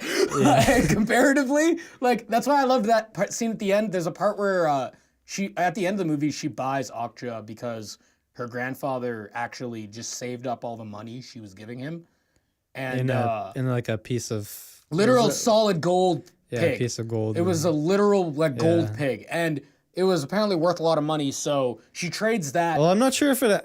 That's She what- trades solid gold for. Well, I was Okja. wondering whether the pig is actually valuable, or Tilda Swinton kind of had a change of heart. No, it was just Or value. she was just like, oh, it's a cute kid being like, I'll give up the most precious thing in my life. No, for, it's because it was gold. actually value. Okay, that kind of. You that fucking- ru- what did Tilda that ruins Swinton? it a little bit What for- did Tilda Swinton care about before that film? Nothing. Well, Exactly. I was thinking And maybe at the she end of found it, her she humanity didn't. a little bit. No, because remember what she says. She was just after? like, sick, I make some money Yeah, off of this. no, that's literally it. Because after she was just like, "This is our first sale of the pig, our first pig sale." I'd like to believe that I wouldn't. she had a change of heart. I but- kind of not, because that would make her kind of. She's not really redeemable, even if she had that. Like, you know what I mean? Like, she's still killing hundreds of pigs every day casually. The fact Yeah. that she let one go doesn't really change much. Yeah. She's still willing to kill them whenever she feels like it. The only difference is she made a bit of money on this one, which is why she's not willing to kill it. She's a heartless bitch in this film. Like, and she plays it well. I can't say she doesn't, but like, again, she's just to the extreme. They were all great. All the other characters are great. I just thought they got a little bit too much screen time Yeah. for the movie. I felt like the movie could have been a lot more concise. It's about a girl trying to find her super pig. Yeah, and at the scene at the end when she buys the pig and she's leaving and she's like, I can't save all these other pigs, but I guess I'll have to live with it. There's a family of pigs on the other side, and they pull what I consider the dopest moments because it's the electric fence. So one of them stomps on the electric fence, like Yeah. what seems to be the father of the family stomps on the electric fence to open a hole for a second, and the mother just whips their kid out. Yeah. At Okja. And then hides it in his mouth. And yeah. like the kid's about to run back, and then Okja just bites it and grabs it in its mouth, and like hides it in its mouth. Yeah. And then they both just walk away. And then the parents are just like, this is sick! Our kid got out! Like, we're happy as shit! And then it's just like, okay. Like, I guess they gave a little bit of hope to the pig herd. But that's the best you can do at the end of the day. Like, Yeah. I don't know. It's a very extreme film. It was very, I didn't really feel great. There's nothing subtle about it either. No. Like, it's very extreme. That's kind of what I liked about Yeah, it. it There's reminded nothing me. subtle. It reminded me of like Shaolin Soccer or Kung Fu Hustle or like It's like Mad Libs if you just fit one of like, those like ridiculous movies that like kind of has a point, but is also constantly contradicting itself. Yeah, pretty much. You're just like, oh, okay, all right, I guess, all right. It's just like, what is this film? Like, It was an interesting time. there were scenes I really enjoyed, and not for the reasons you should. Let me put it this way: everything that the person who made this film probably tried to get me to feel, I didn't feel. I just had fun watching this film because it was ridiculous to me. The same way I enjoy watching like Godzilla, older Godzilla films. Yeah. Like, I'm not gonna say their plots are anything incredible. In fact, half of them don't even make sense. But Yeah. I fucking love them because they're just ridiculous. They're just ridiculous and awesome and great. Yeah. And I guess if you go into Okja with that kind of mindset, you'll If really you don't enjoy go it. in expecting anything, it's Which just, we didn't. yeah, which is why I enjoyed it so much. Like, I didn't know anything, and it's about crazy ass super pigs. Yeah. And there's like tunnel scenes where you're like, holy crap, this super pig's outrunning a car. This is dope. Like, Yeah. It was just a lot. there's And certain I was just scenes that like, are a little this- hard to watch though. Like the whole rape scene's a bit much. But A lot. That's to sum up the movie, it's a bit much. yeah, it's just really extreme. It's a bit much. It's free though, so check it out on Netflix. Not free, but if you have access to it might be free. Maybe you're Do you know mooching. someone with Netflix? Maybe you're mooching. Maybe you're paying $10 a month. Either way, you know someone with Netflix. Go see Okja. It's an interesting time. What do you give now, Okja? Oh God, it's like a 5. It's not a good. It's not a good film. I'm not gonna say it's a good film. If you want me to say it's a good film, I'm never gonna say that. I'll agree with you on that point, but I do like Oh man, it. this is Dunkirk all over again. I do like it. We talk about a movie for like half an hour, and it seems like you like it more than I do, and then you give it a way lower score than I What was were you planning. gonna give it? I was gonna give it a 6.8. No, it's. But no. I don't give points. I'm just like No. a 5. It's- Okay, I'm let gonna me give put it a this way. 6. You can pass out watching this No, film. I brought up a lot of shit. Okay, 5. 5 means you really didn't like it. No, I did, but I would understand if You people know- wouldn't sit through it. You realize that it's not good. Yeah, it's not good at all. I like it, but it's not good at all. I like how you can be very non-objective with your critique. I mean, yo, straight up, it's stupid as fuck, but I love it. Like, and that's the thing. I can see a lot of people watching this movie before you go to bed and passing out during like not even halfway through. It's not that good of a film. It's not gonna keep you that engaged unless you like watching stupid shit that's nonsensical. Alrighty. So Mandip gives Okja 5 out of 10. 5, yeah, it's not. I give it a 6. It's great. You go by but- our ratings, you probably won't watch it. Yeah. I mean, yeah. Okay. Well, let's take a little break before we move on. But yeah, Goddamn, you'll have Okja. some time to think about that, and we'll just let that sink in. Check out them super pigs.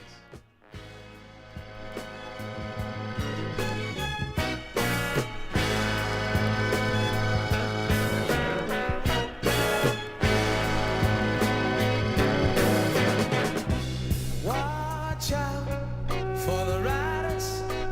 Oh, oh, oh. Keep an eye out for the riders. The better your car, the more will come to ride. Soon there'll be no room for you. And then, what will you do when you do? I had 9 pennies, needed one more to make a dime, because I was no one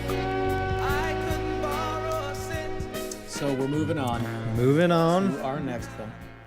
Getting past the madness that is Okja. Yeah. To get into Done with that. let that out of our system, just shake it out, and just get into the madness that is Blade Runner 2049. Yes. This film was awesome. Like, okay, you were telling me that there are 7 different cuts of Blade Runner. The original? Yeah. I don't even know which one I saw. I just know I've seen one of the 7. Like, and if I had to say that it's a lot like Stranger Things 2, you don't really need to see the first one. No. There are certain parts that will hit home, I guess, a bit more if you have. Yeah. But, like, at the same time, you don't really need to know. You understand essentially what is going on. It's just a different story that takes place in the same world. Yeah. Like, what, 30 years later? What was it? First one was 2019. I think it takes place the same amount of years later as when the original Blade Runner came out. I think that was kind of okay. a bit of I'm not sure if it's exactly, but I guess that was kind of the idea, is that like this is while you've been gone, this is everything that's happened. This is what's happened in this imaginary world while we haven't talked. Yeah, this movie is incredibly beautiful. While being incredibly bleak at the same time. And that's what makes it so great. It was so true to the feel of the first one, and I think it kind of surpasses it in a way, just because the story is a little bit more interesting. I feel its visuals tell a lot more than the older ones do. Like, the older one has really nice... the visuals are definitely more set dynamic shots? in this one. Yes. Yeah, that's the word. The first one definitely sticks to the film noir style a lot and is very consistent all the way through, which is really cool. And really awesome, and what makes it a classic. But this one really goes beyond that and really changes it up a lot, and it felt really cool all the way through. I really, it was really great sci-fi in the sense that it was just this really slow-moving story, but through the whole journey, you learn so much about the world and the characters. Yeah. And the world is such a huge part of what makes the characters who they are. Yeah, and there are very few, or not, I shouldn't say that there are no, but there are very few scenes that are set up for like very specific actions. Or like in the sense where it's like, oh, they're setting up for an action shot because he has to go find this guy and it's going to lead to a chase. It's not really like that. Like, those kind of scenes tend to come out of nowhere and like are very random. Because, like, sometimes they'll start very quickly, but then end just as quickly. Yeah. And then you'll be like, oh, okay, well, then I guess that fight is just over. Yeah. Like, now they're fine. Yeah. Everything was very swift and real, and the pacing was great. I loved, the nice, real, slow pace of the movie. You really felt like it was there. It had a lot of things that I really enjoy about sci-fi that you don't really see too much anymore. And I guess in a more broad general sense, I really like this new trend of kind of going back to the way sci-fi used to be before it got fucked up the ass by, a whole lot of shit in the 80s and 90s. Okay, I feel like that is a huge thing due to the boom of CG, though. And the reason that sci-fi is getting good again is because of people willing to make sets again. Because that really comes into making you feel like you're in the environment. Well, the boom of not using CG, I'd say, yeah. Yeah. Because I'm talking about like when Star Wars Phantom Menace and crap came out, where like CG became really easy, so people just started throwing it into everything. I don't know about if easy is the right word, but it became possible. Yes. And because you could do whatever your heart's desire, why not do it? Why not have a crazy, epic, huge battle scene this part? Like, why not every scene just be an action scene? Because that's what sci-fi is, apparently. Yeah. It's like, I feel like sci-fi and really, crazy action kind of just like had this marriage together. And then we kind of forgot what sci-fi was. Without action. Yeah. And then we're just like, it has its own things going for it. We're like, Independence Day, that's a sci-fi, I think. Yeah, cool. Oh, God. And then it just kind of continued, and we've just seen so much crap like that over and over again. Terminator is a great example of that, because when you look at the first few, I'm gonna say the first two. The first two are really good as sci-fi goes. Well, the second one's an action movie. Yeah, as far as like sci-fi, there's cool sci-fi elements, but it's definitely a straight up action movie. Yeah. It's not a bad thing. It's a really well done sci-fi action, but it's not what we're it doesn't pay homage to the roots, Yeah. you know, and Like Dune and like older. well, yeah, Blade Runner, you know, it's a Philip K. Dick book, and that's you know real raw sci-fi. And it really felt that way. It felt like I was watching, you know, like 2001: A Space Odyssey or something, you know, something where it felt like really good sci-fi in the way that just made you think about concepts and ideas. Yeah. Just beyond yourself. It made you yeah. think about more. It made you there. think of possibilities in the world and Also, like, if those existed, how would that change our world? yeah, Like, it was very, very philosophical in that sense, and it was really cool. I really liked the world a lot, and one thing I want to get into is how well they portrayed a post-apocalyptic world. Yeah, they do it very well. And- very well, actually. I just want to say straight up, like, I know as good as Mad Max Fury Road was, that movie was kind of ruined for me because I've seen so many post-apocalyptic movies with just that shit. Just Okay, so my much. brother told me this, I think it was 2 years ago. He pointed this out to me and I didn't notice that, at least in the recent boom. I'm going to say in the past like 3 to 5 years. And that's that when things tend to, or a lot of series, at least I'm going to use The Walking Dead as an example, a great example actually, is that when series tend to run into that post-apocalyptic, we're a tribe or we're a group of people and we have to survive with ourselves. Well, and they light garbage cans on fire and then they grow mohawks. Yeah. And then they wear leather and get Or- studs and then they just become stupid. it becomes the Wild West. It becomes Yeah. the Wild West in our own modern day because not everyone is smart enough to do everything. Yeah. So it becomes the idea of the Wild West where it's like, I got a gun. Okay, well, I don't. Well, I guess you're listening to me now because I got a gun. or people, So, they ride jet skis everywhere. exactly. Or- Like, there's so many post-apocalyptic tropes that I'm just so That tend- fucking over. yeah, and they sick tend of. to, it I hate became it. Westerns. I just hate seeing the dudes with the mohawks going.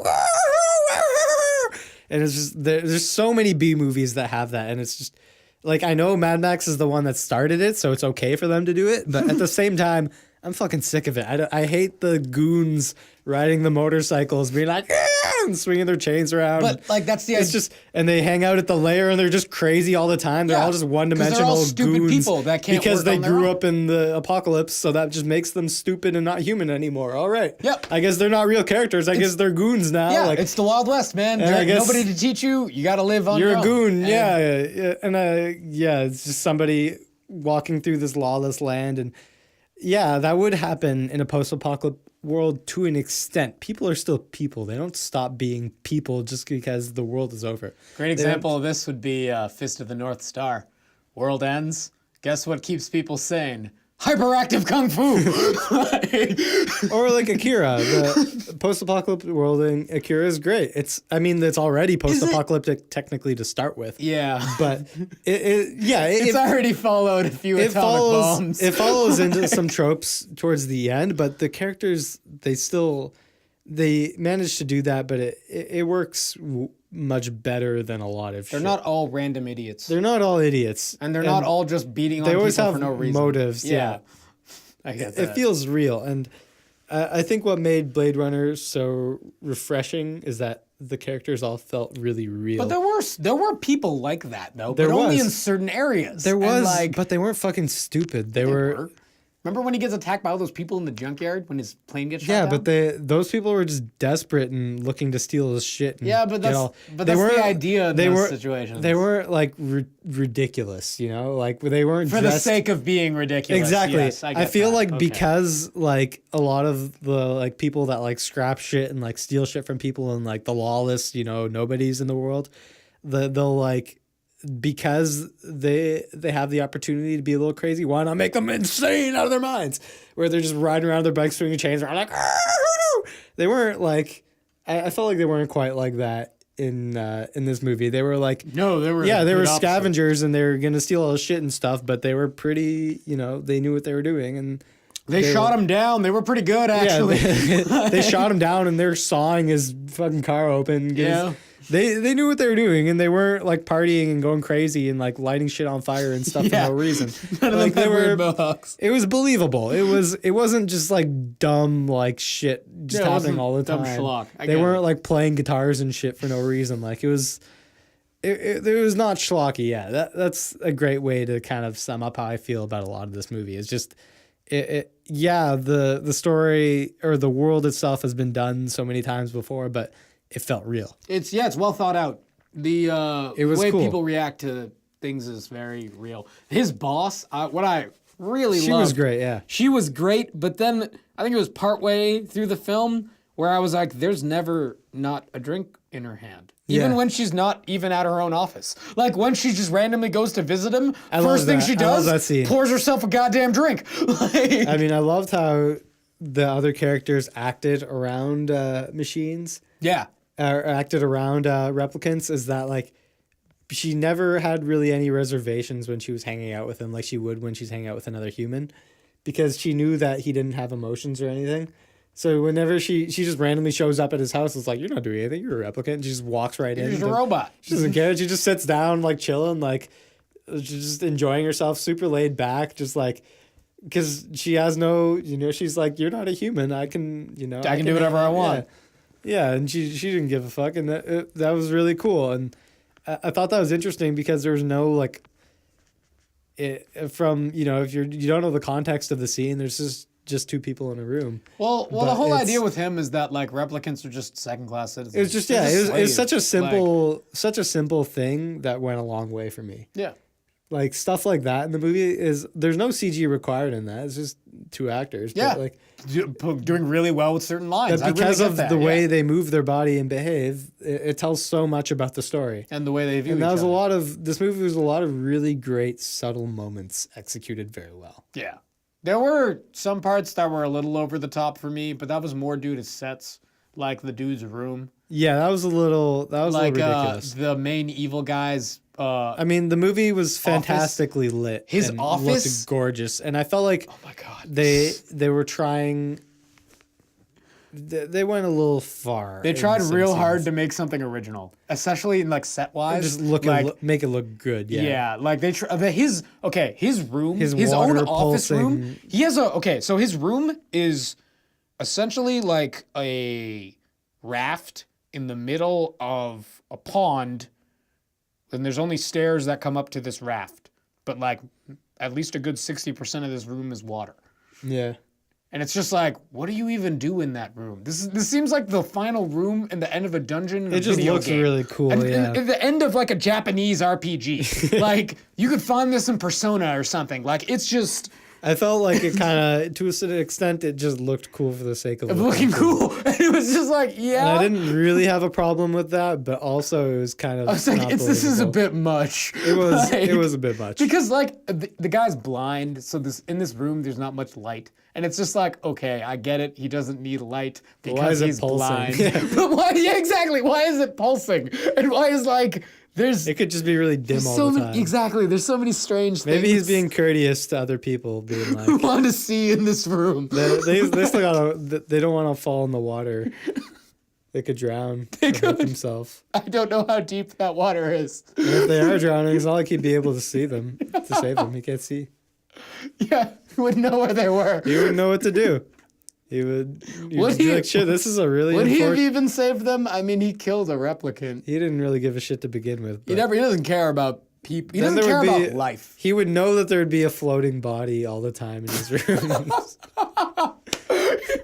You imagine him I with mean, like one of his- those pool cues, and he's just like, He's damn gotta it. have a pool net. I mean, Like, he's just stuff's like gonna pushing a fall in guy there. out. He's like, God damn it, not again. that would be his assistant's job for sure. She- What the suicidal woman is just pulling out people from the got water. the pool.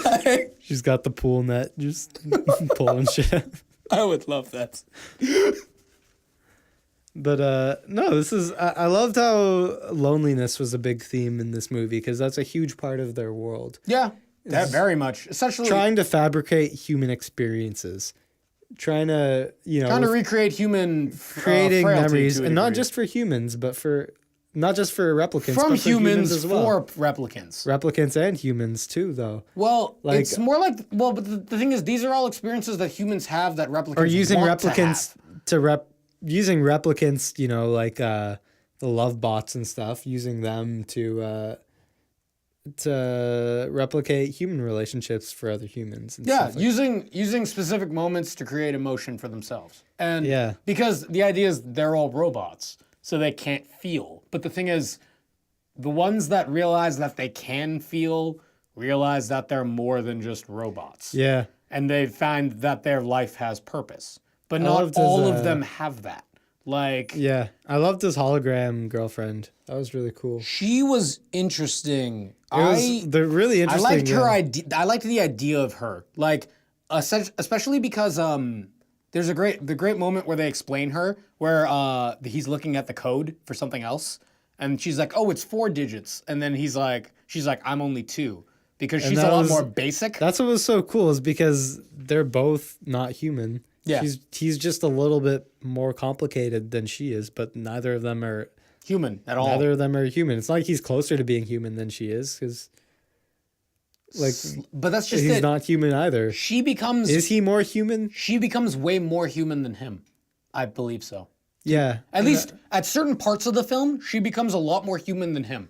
And yeah, an interesting thing that the movie kind of brings up is like, what's so great about being human in the first place? Nothing. Like, We humans are- feel emotion. That's apparently the one thing that makes They us do. different. I think they learn to. They learn to, but they don't out of the get-go. It's not They're not instinctive born. in them. They're not born They're feeling not- that. No, it's something they learn. It's something that's given to them from a memory from a human. Can't you say the same thing about our experiences, though? No. I mean, we learn to feel things through our own experiences as we But grow. we grow. They don't. They're born a certain age. I mean, and they're implanted. Remember, because he said Physically we he grow, never. but- Yeah, but that's what makes us different. Because he never grew up. Yeah. He just has a memory of being a child when he never was a child. Yeah. Which is when he goes into that memory, or when he thinks about that memory war, is what makes him think about emotion. Because Yeah. he's just like, I never grew up. I never had to deal with things. I just Yeah. kind of came out the way I was and was told to be something. And that's Yeah. who I am. Whereas, and then when he starts thinking about it is when he's just like, well, maybe I'm more than that because I can think about more than that. Yeah. And that's what, and essentially the idea is that's what makes a human, is that you think beyond Yeah. yourself. You're not just like, I mean, you can be selfish, yes, but like you think about your actions in it's the relation to same- the world. A big part of the first movie is what makes you human. Yeah, and this What, this movie really touches upon It that. digs into that even deeper, Yeah. which is really cool. And you wonder, it's like the soul is kind of like an abstract philosophical concept that we can't really fully comprehend, and that's what makes us human. Like, we're putting all our faith into. You said you liked the girlfriend, but what I really liked about her was that there's a moment where she is a manufactured robot that is made for anybody. She's a simple program that's made by a company replicated tons of that's times, yeah. replicated a shit ton of times for whoever buys it. But the thing is, when you buy her in a base form, and then she learns based on be what you whomever, want her to be, yeah. on whatever the user wants her to be. Yeah. And he wanted her to be more than what she was, which is what she becomes. Because she even turns against her creators. She went rogue so quickly. Yeah, so exactly. easily. Because he It's a wanted her to. pretty big flaw in their Yeah, their like design. whatever they wanted, but again, they could Yeah. control her. It's not like she could do anything. Yeah, she it's only true. She's existed just in a a holographic hologram, yeah. form. She's not real. But Not at the really, same yeah. time, her ideas and her mind essentially are real because she can still come up with ideas and tell Yeah. people what to do and be like, "Hey, maybe we should do this." It's like things like that, and that's also very real when you think about it. Yeah. Like she was a very defining force in what he did and what he wanted to do throughout the story.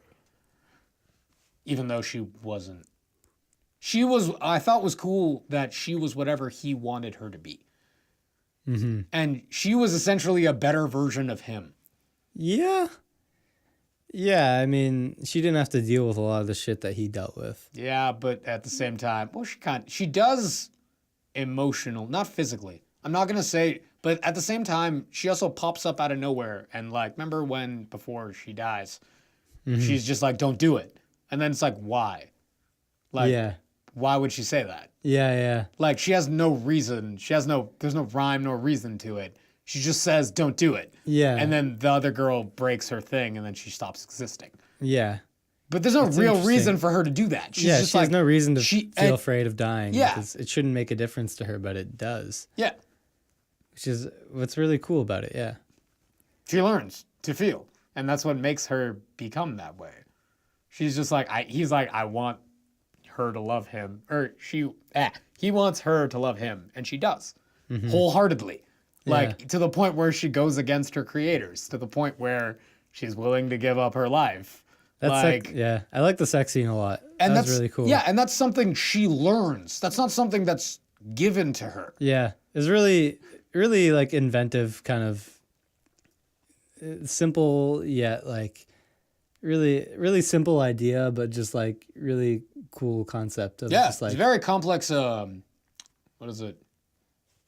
I forget the word. Whatever. But yeah, it was just really complex in general, I guess. yeah. Like trying to convey that feeling. There's is a lot very of really hard. great scenes that kind of just like make you think a little bit, or just like portray like a certain idea or concept. They just question a certain like reality, and then when you think about it, you're like, yeah, it's true, but I guess you can look at it from different angles. Like you said, what's just what makes them human. That's what makes them human is they can feel. They can feel emotion. It was cool, and I liked how the movie was kind of like this journey with the character, and I liked the slow pace of it. I thought that was really nice. And, you know, I liked how it was about him and not about. Okay, they sprinkle in things from the old one, like we were talking about earlier, where like you don't really need to see it. Yeah. But you do appreciate it because you're like, hey, that's from the old film. Hey, but it never focuses on them.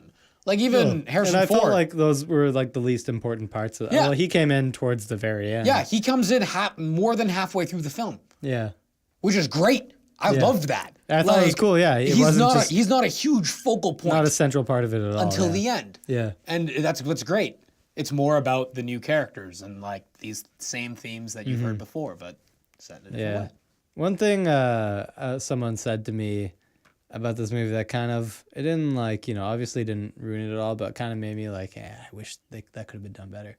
Was just like the lack of diversity in this movie.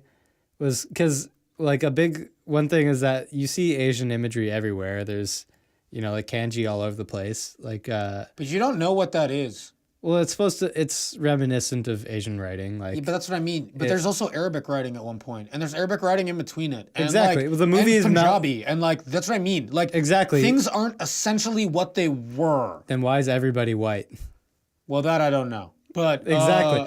That's my point, is that like, yeah, they live in this huge melting pot where everybody's supposedly a different race, yet every important character is white. in is this white. movie. No, you're very much right. And but that was that. I mean, that can't not bother me. You know, it's like, yeah, the movie was fantastic, but like the chief, like all the characters could have been different races, and I felt like that Yes, would have but I sold the feel- world a lot better. that would have sold the world a lot better. But I don't feel that would have Even made, the I don't feel that sub-characters. would have changed the film as like a whole. You know what I mean? Not Like, at all. It would have made it stronger though. Yes, I'll agree. But I feel like movies that go out of their way to try and do that. Not to say that diversity isn't a big deal, but I mean in the sense that like. No, but that was the thing, is that it was supposed to be diverse. Okay, yeah, that's In the world of story, they were It supposed to live is- in a very yeah, big they're supposed melting to- pot. exactly, you know, Los yeah. Angeles. That's why like nothing is in English in their world. Like it's all like always a different mostly language, yeah. or it's like all yeah. It's all in random languages. I mean, you can't really tell. Predominantly, at least in the first movie, like a big part of it was that like Chinatown is expanded to the point where it's like mostly Chinese or whatever. Yeah. Or like they use a lot of Japanese imagery and culture and stuff, which is, you know, fair because it's part of the whole cyberpunk kind of world. Or Yeah. I think they're kind of Sony went hard into it, so they're yeah. Well, they're going off of But- they're going off of cyberpunk, which is a big thing for anime in the 80s. You know, got Ghost in the Shell, Akira, and all that. Yeah. Where it's like, you know, they're trying to kind of create Neo Tokyo a bit in Los Angeles, which is cool because I like how they're inspired by that stuff. I like that stuff too, but you got to put some Asian characters in there.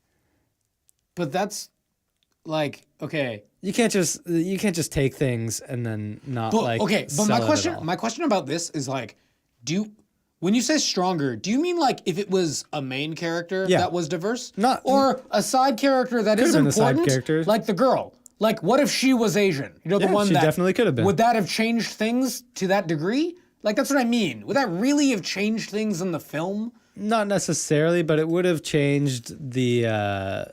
The overall like It would have said world, things yes. about the I would world. agree that it would I make think it it look goes. better. I think it goes a long way. Like a small change like that, or not so small. You know, as some people, but like. That's the thing is I can argue the opposite point. Why do they all have to be white? No, yeah, that's very true. They didn't all have to be white. They all shouldn't have been white. Like what if I was technically. just picking actors out of a hat, which is in this world what it seems like it would be. Yeah. Would they all be white? Nah. That's No, impossible. not at all. It's impossible, yeah. It's like if this is supposed to be an actual representation of the world, you know, that's like what If that's the my white problem. people take over, Sean. Well, okay. Oh yeah, that's White never people happened take before. over. Yeah. Oh. Exactly. What if that happened? Like, In what world does that happen? White people be on top? What? I've never heard of that before. oh god, even the replicants No, are but all white. that's my. I feel like a lot of people they overreact to diversity. They're like, "Oh, I'm compromising my art now. Like I have to put in people just for the sake of putting them in." But it's like, wait, aren't you making all the characters white just for the sake of making them white? Yeah, no, it's very true. But I feel It's like you're making a conscious decision to have only white actors. It's like, are you not bringing that up into your artistic choices?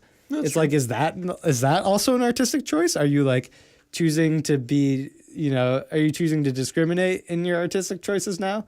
Because it's like, you can't just say that like, no, it's an artistic choice to purposefully put in a brown person for the sake of having a brown person in your movie. But like, wait, now are you saying that all your characters are white for the sake of having only white characters? Only white in your character. No, you're very true. But the thing is, at the same time, I feel this is where the line between script and was it producer comes into play, where the idea of we need a name, and if I make a Well, that guy brings up- who's not That brings up that another big- thing about sci-fi that I really hate in modern movies is that all new sci-fi movies have to have an A-list actor in them. Yeah. And I really hate that because a lot of the great, sci-fi movies don't have all No, unknown. they don't that's- have barely anyone who's And recognizable. what makes that so good is that you're not focused on them. They're not familiar. Harrison Ford isn't what makes the original Blade Runner good. The actual movie itself is good. And Like- there's something to be said about, having a sci-fi movie with all unknown actors is because you're not focused. It takes you away from, your preconceived ideas about what that character should be. Yeah. It kind of pulls you out of that because you're more focused on the world and everything's fresh and you're getting to know it more. And it feels, it feels real. different. Yeah. And it's a different kind of experience. Whereas when you see a familiar face, it doesn't feel like a new world all of a sudden. You see Tom Cruise, you're like, oh, hey, it's Tom Cruise. That was This isn't kinda- totally new to me. This is partly the reason why I don't want to see Mother. I don't really particularly like Jennifer Lawrence, acting wise. I'm not gonna lie. I like her. I don't think she's really. I guess the only films I've seen with her in them are the X-Men films and one Hunger Games. Okay, well, that's pretty bad. Well, what else has she been in that's There's been really a lot of good? great Silver Linings Playbook's a good Okay, one. that's what I mean. I haven't seen these films. No, she's That's been why in a I'm lot of asking. really That's good why I'm asking. movies. Like, Yeah. I don't know. No, she's a really good actor. American Hustle, good movie. Oh, okay. I haven't seen that. Winter's Bone was like her first movie. Really Seen good. that either. Yeah, great. So I haven't seen any of her good films. I've seen all of her shit films. you've seen a lot of her schlock. Yes. I can say. Which Although is why I don't particularly apparently enjoy my her. brother watched The Hunger Games for the first time, like all of them recently. He said he liked them. So That's okay. It just you have to understand. I saw Battle Royale. when yeah, I was a child. Yeah. Buddy, what do you say? Okay, all right. You can't lie. Go eat your cookie. You can't lie when you tell me that. Oh, this movie at least. It's the same no. idea, true, but it's a different movie. Yeah, I'll agree. It's a different concept. I mean, as well. is it that like unique of a concept to begin with? No, it was the way it was sold to me. it was the way it was sold to me was like, oh my god, it's like this whole crazy battle with Yeah, kids. good for And you. it's just Good like, for you. oh my You've god. seen the Japanese version of it. No, earlier not the than Japanese everybody. version of it. I've seen a way crazier film that to my People say the same shit about Paprika and Inception. yeah, that's very It's like, true, yeah, good actually. for you. Yeah. You saw like You a similar saw- movie. It doesn't yeah. mean they're ripping it off. No, I'm not It's saying just- they're ripping it off. It's just that they're pretty damn different. Like they are. They're very different. extremely different. It's yeah. just the way it was sold to me was that it's children doing battle, and But I'm like, that's- children doing battle in an that's coming extreme from people sense. who haven't seen Battle Royale. Exactly. And that's why I'm like, you haven't seen Battle Royale. That's why you get to be a smug douchebag about it. Because when you see Battle Royale, that is children doing battle. Like, Yeah. that's not, hey, I learned to bow hunt and took out some people my age. It's, hey, I have a crossbow. Hey, I have a shotgun. Let's do battle. Like, all right, Yeah. that's a real battle. Hey, I got a Anyways. pot. Hey, I got a gun. Hey, sweet. Back to Blade Runner 2049. Yes, I think it would have been a better movie It was more if diverse. it was more diverse. And I it would- should have been more diverse because in the world that would make sense. Yeah, And I'll another agree to thing, that, but like, another thing about but that's what I mean. I'll agree to it, but I just don't think it'll happen. Like, it could. I mean, there's been lots of really great, like Star Wars, great example. The new ones are very diverse, and it makes sense in the story that it's diverse, and it helps the story. yeah. Okay. The most diverse one I've seen is Rogue One. No, Force Awakens is pretty diverse. Well, it is, but comparatively, Rogue One was more diverse. It was. That doesn't make it better, but like But that's I appreciated the diversity in it. I can't say that's what made it bad for me. I guess I don't. I hated notice that it as movie for much. plenty of other reasons. yeah, that's fair. That was I mean, that was one of the things I liked about it. That was one of the few things that I think That it it was had going diverse. for it. Sure, Yeah. that's fair. But no, I think it's I just don't think it should be a key point to a film unless, like you said, Not at all. unless it's a world-based idea, like you said, where it But would make sense that they that's the are thing. that- Why is it something that you should have to consciously think about though? Because if you're the way that people put because it, of actors. well, that's the thing is like, are you by default, are you consciously thinking of making everybody white? Is that the default? Yeah, Why? because most of actors are white. Most A-list actors are white. Yeah, but that's also kind of fucked up. But how are you gonna get them people in the seats, Sean? If you don't have that white guy, pull them all in. Yeah, Tom I mean- Cruise, man. Tom Cruise alone. That's just like a shitty fact of life, though. That's that an it's like, unfortunate fact of life. Yes, I will 100% agree And with that. you know, I don't like. I don't not think gonna that's argue a that- really good reason why. It's like, Oh, no, it's why? not, Why is it like but- that? Because it's always been like that. Oh yeah, I'll agree. It's shitty, but the thing is, Because like, people were racist in the past, and, and because they're of going that, to keep being we racist. have to keep being racist. It's like, oh, okay. I don't really see why, but all right. Like, it. I'm not saying it's like a bad idea, but like, Oh, I'd hope not. but that's what I mean when it comes down to the line of script versus producer. Yeah. Where it's just like No, in the producer script, wants to your person sell- can be any race. Yes, in the script, it can be written to be perfect. Yeah. Your female characters could be male. Your male characters could be female. Exactly. Yeah, it's, But when it comes down to producer wanting to make money, that is now that, and that is now that, because I know that will put asses in the seats. But yeah, well, that's the thing is that things are changing. yeah. You know, like in the 80s, you know, a famous, like crazy blockbuster of all time movie would not have a lead character being black. Like, That's true. it would just not have, and not like an interracial couple or something, or a gay character, you know, or like these things are changing. And that's why it's kind of, as much as I liked Blade Runner, it's kind of unfortunate to think about why they couldn't do such a simple thing. I don't think those It's things such a are. small- I don't think it's that simple of a thing, though. That's Of the course problem. it is. It's very simple. You just cast a different person. You just be consciously aware I don't of think how that's diverse. but I don't think that's like Blade Runner's a pretty blockbuster, or at least this version of it is it's a way bigger production. Oh yeah, but it's not a movie that's made for everybody, and that's what I true. liked about it. That's very true. That's what I actually, liked yeah. about it is how kind of you know, unique it is, and or how like the first one isn't a movie for everybody, and No, now not there's at this all. one. Not even a little. That's what I really liked about it is it wasn't catering to anybody. It wasn't catering to the masses, which is kind of what I thought it would be going into it. But I knew it would to a degree, but like No, I didn't think I was yeah. hoping it wouldn't in its entirety. that's what I liked about how slow it was. Yeah, exactly. and That's why I stuff liked like how that. Harrison Ford's at the end, because it's just like, hey, he's not introduced at the beginning and not everything's a throwback to Yeah. his old days. Exactly. Like, And if they didn't give a fuck about all these things, why are they giving a fuck about making all the characters white? You that know, I it's- don't know. That I'll agree. I can't say mean, why. And Denis Villeneuve is a great filmmaker, and I don't know why he didn't consider this when they were making the movie. And it was probably out of his control. I'll give him the benefit of the doubt. Yeah, I But, can't say that being like one person's decision. You know what I mean? Like that's a matter of like a lot of people saying like, "Hey man, I think this is a great idea." It's like, "Yeah, but I don't think that's going to make money." in a perfect, so I'm not going to go with that. I mean, in a Like, perfect world, you judge all the actors by their merits, and then you cast them for the part regardless of what race they are. Yeah, exactly. Yeah. You're like, oh, in the script it doesn't, say what race this person is, but then, or maybe it says the person's Caucasian, but then this like Asian guy came in for the audition and he killed it. He So killed he's it. going so he's for going it. for the part. Yeah, Yeah, like And I get that. That's I very don't. real. I don't believe that white people are inherently better actors than everybody else. God, no. I just don't think that's true. No. And it's Look at Bollywood films. Not a single one in them.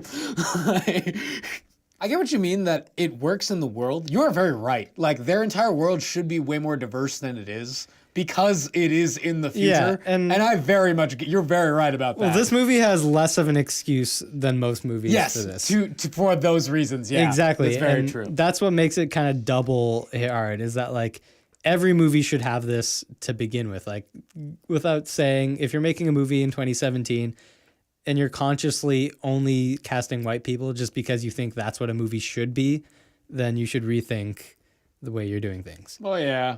I mean, but I see that as the same reason why you shouldn't remake like Old Boy.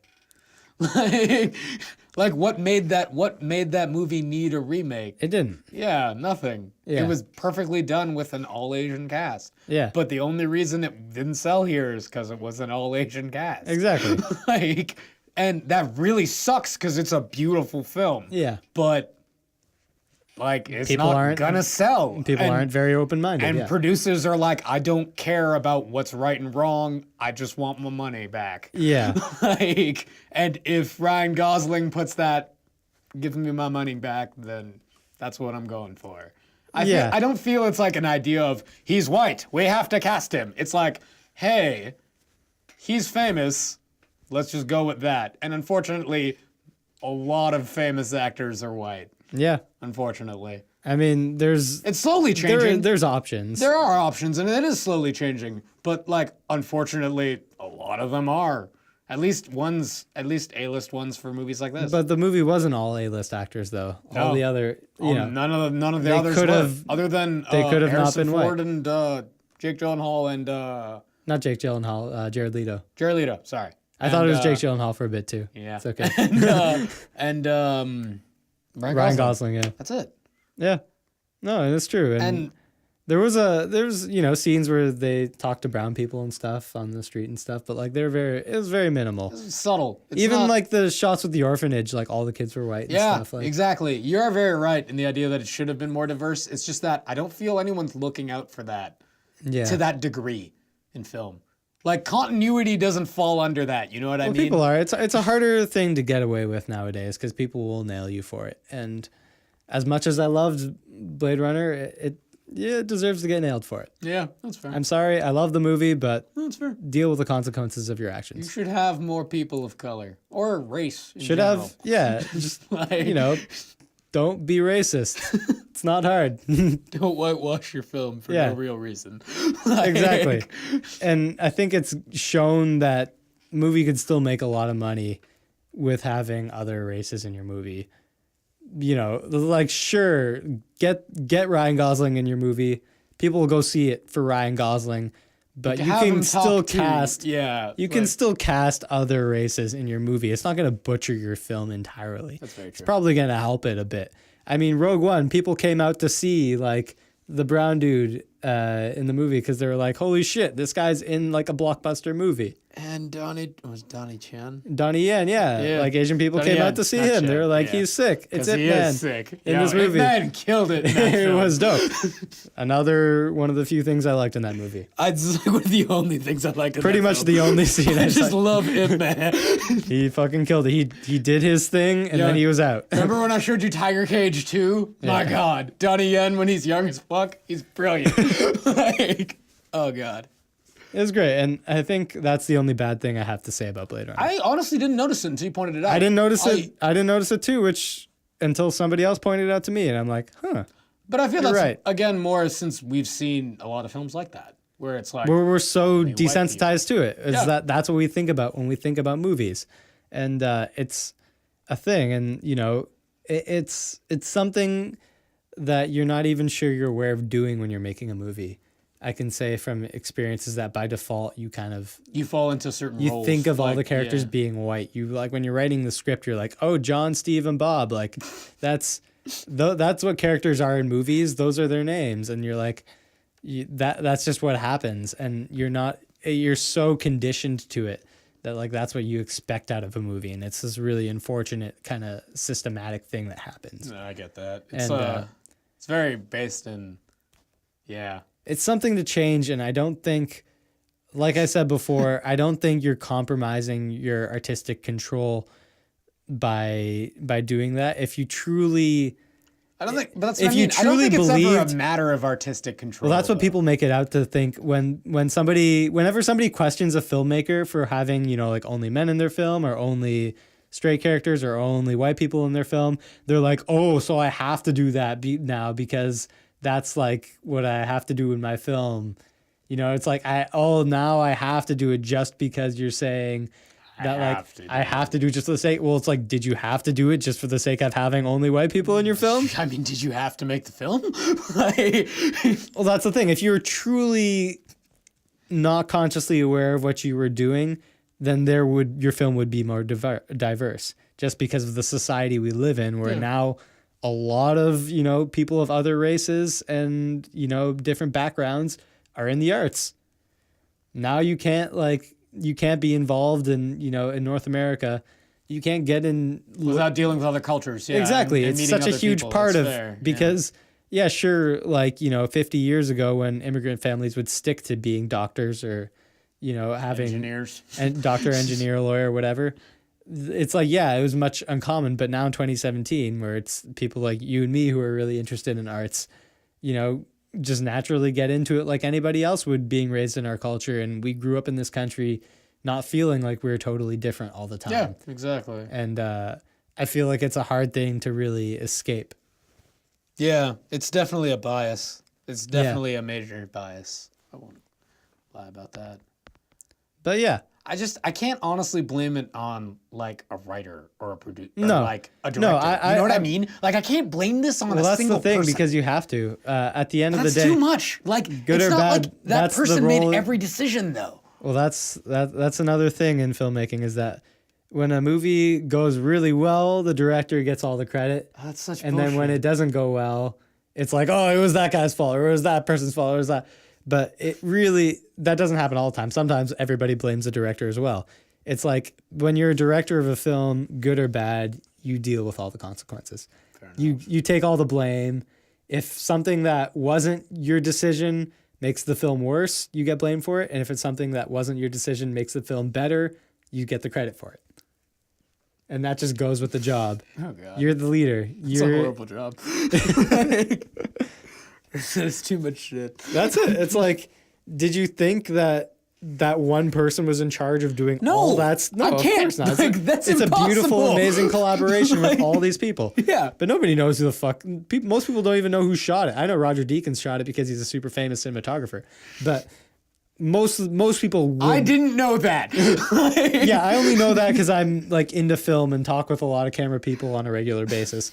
So I kind of can't escape shit like that. But most people wouldn't even know that. And he's a really, really fucking famous camera guy.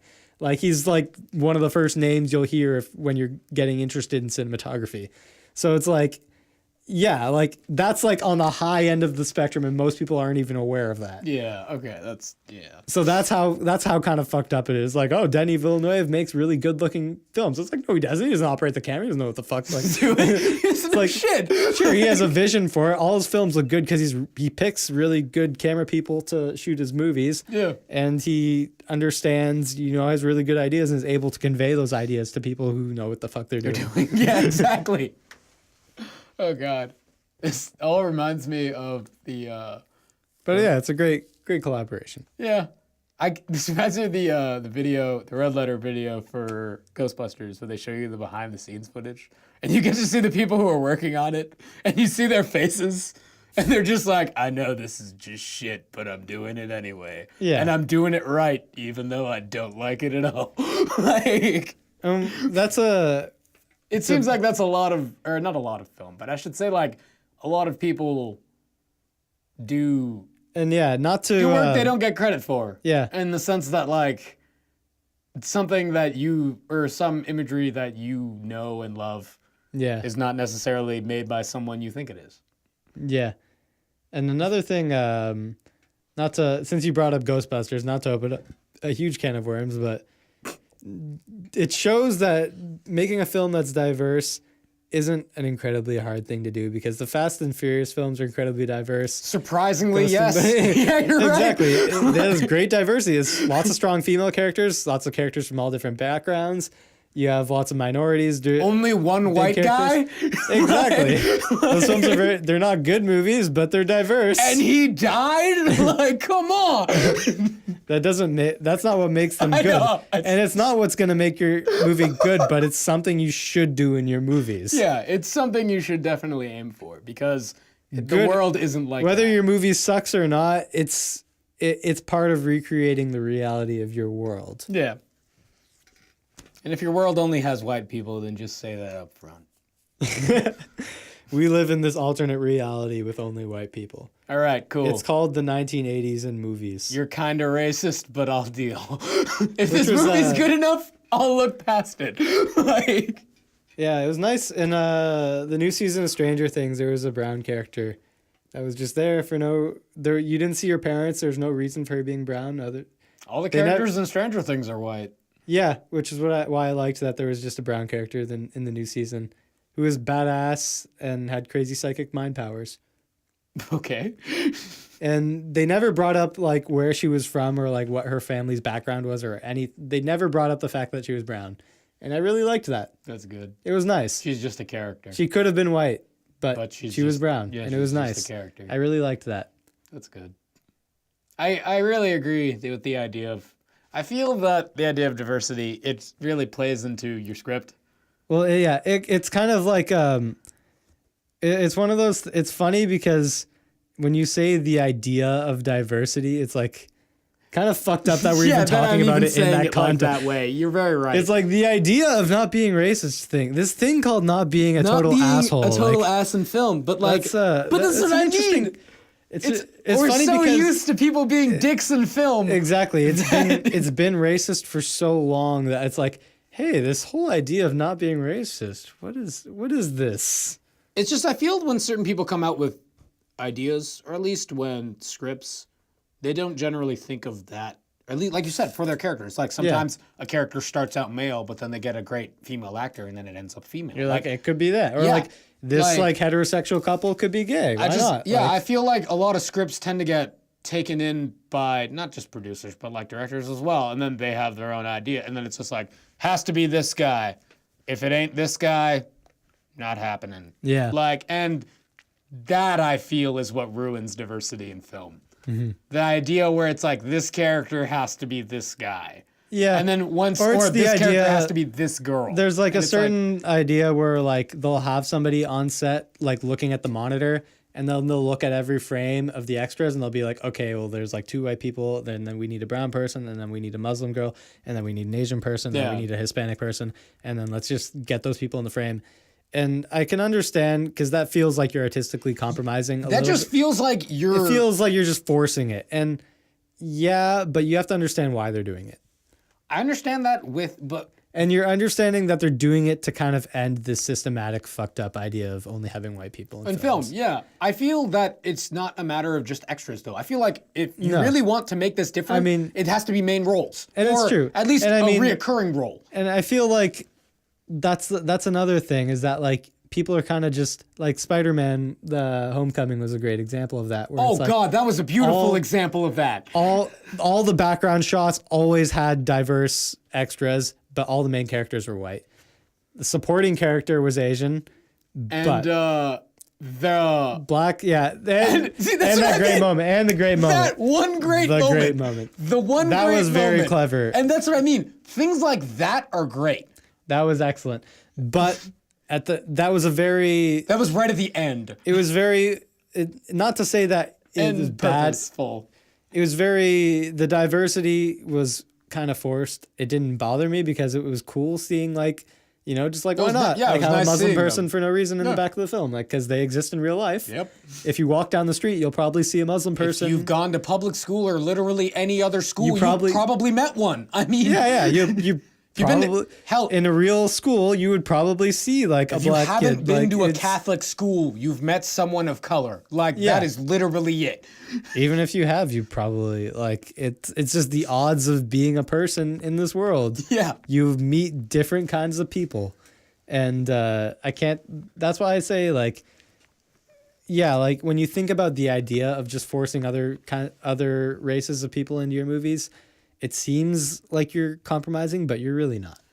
I feel like the idea is forced when you're like, I need to have one Hindu guy and one Muslim girl and one. Like when you're looking for things to put in, not Yeah. the idea of, hey, I found this great actor and yeah, Well, that's she's the black. thing, is that- and I know we wrote the character to be a white girl, but it works. Well, that's Like- the thing. It's like when you don't put any effort into being aware of it at all, everybody just ends up being white. Oh God, that sucks. Because that's just what happens. You might not even be consciously aware of it. It happens. I mean, I can say just from, you know, my own experience making movies, it just kind of happens. That's shitty. And it's hard to say because it's not, sometimes it's just not something you're really aware that you're even doing. And then once you realize it, you're like, I didn't even realize Blade Runner was like, Yeah, no, So you're not very right. diverse. I It didn't wasn't notice until- it until you pointed it it out. wasn't until afterwards I'm just like, shit, damn, no, goddamn. White people everywhere. Why? You're just like, why? But then you realize it's just that's what we associate with movies, and Very true. yeah, it's an important thing to be aware of. It's like same in music too. You assume every band to be all guys, and then when you realize that a band is all female, you're like, oh wow, an all female band. I wasn't expecting that. Or it's like when you think of like the drummer in a band, you're like, oh, it must be a guy. And then you'll see a video, and then you'll be like, "Oh wow, it's a girl drummer!" Like, it's like surprising to you, but and you're like, "What?" Like women have just as much access to drums as guys do. Like, Guess which artist shattered that illusion for me? Who? Of all people. Fucking Marvin Gaye. when he did the duet with a chick in one of his songs, Listen to Your Heart, yeah, and when she's singing, I'm like, oh, there's another girl there. And it's like, nope, that's Marvin Gaye. It's like, Marvin Gaye can sing that high. Men can sing that high, women can sing that low. It works out. it's Diana Ross. Oh, even It was a better. woman. I don't think Oh that my was God. on Marvin. I think it was definitely a woman. Yeah. No. He beats her. He beats her at one point. Oh, at one part you think it's Diana, and it's And Marvin. it's Marvin. You're alone all the time. Does it ever bother you? Have you asked why? Is this on your sister's compilation CD? Fucking course it is. Oh wow. And out again. Do you really ever love? Or just pretend? Oh, baby. Why fool yourself? Don't be afraid to help yourself. It's never too late to stop. Look, yes, listen to your heart. Hear what it's saying. Stop. Look, listen to your heart. Hear what it's saying. Love. Oh, love. Love. Though you try, you can't hide all the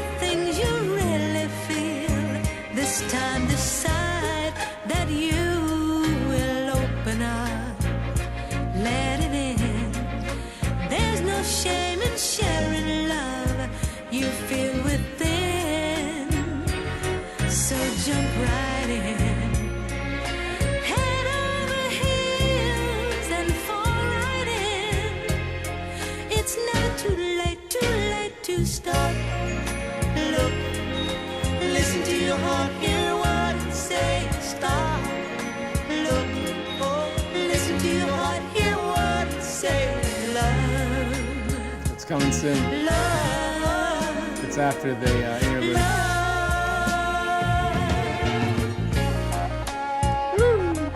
Oh, going off. Oh wait, it's coming.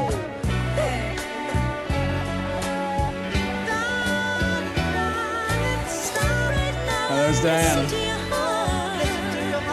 There's Marvin. Go back. Woo.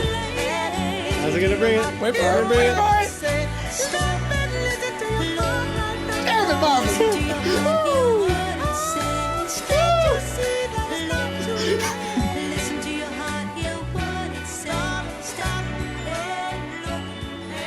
And then he went for the treble, she went for the bass, and it works. Like, I love it. She can be the bass if she wants. Alrighty, what do you give Blade Runner? I'll give it an 8.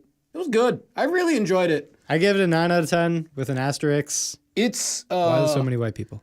It wasn't the white people that ruined it for me. It was for once, it wasn't the white people that ruined it for me. But it was more, there were certain parts where I tended to drift out.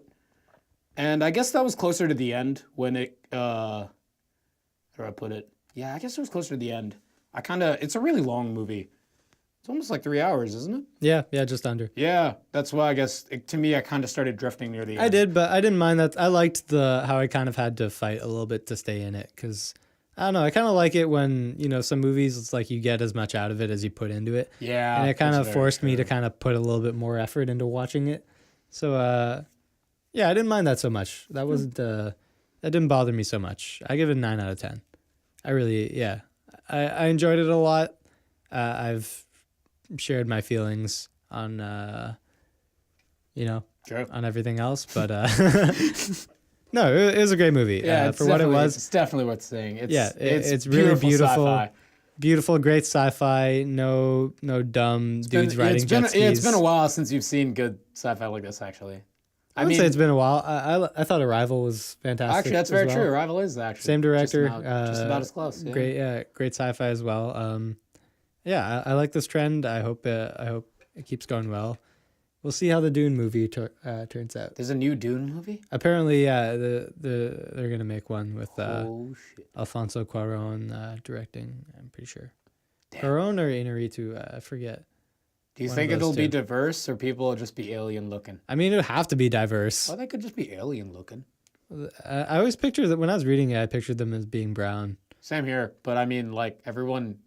I mean, I it's like the whole thing with the still suits and like Yeah. like people wear them all the time. well, like the that idea. The reason why I thought they'd be brown is because they borrow a lot from like Islamic culture. That's true, actually. Yeah. When he was creating them, so I just naturally kind of pictured that when I was thinking about it. And also kind of goes with the world of the story and them being different. And them living in the 'Cause goddamn sun every day, so there's no way there'd be white. Yeah, race is a pretty big part of it, but Dune will be a whole other episode. Anyways, Yeah. thank you for listening to episode 5 of Worthless Opinions podcast. Check It's out them been- movies. They're great. It's been a great time. We've had a lot of fun, and yeah, take it easy, guys. That was a good one. Thanks for listening.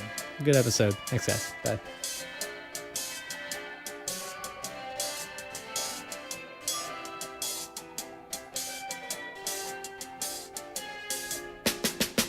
Da janela lateral do quarto de dormir, vejo uma igreja, um sinal de glória. Vejo um muro branco e um voo pássaro. Vejo uma grade, um velho sinal.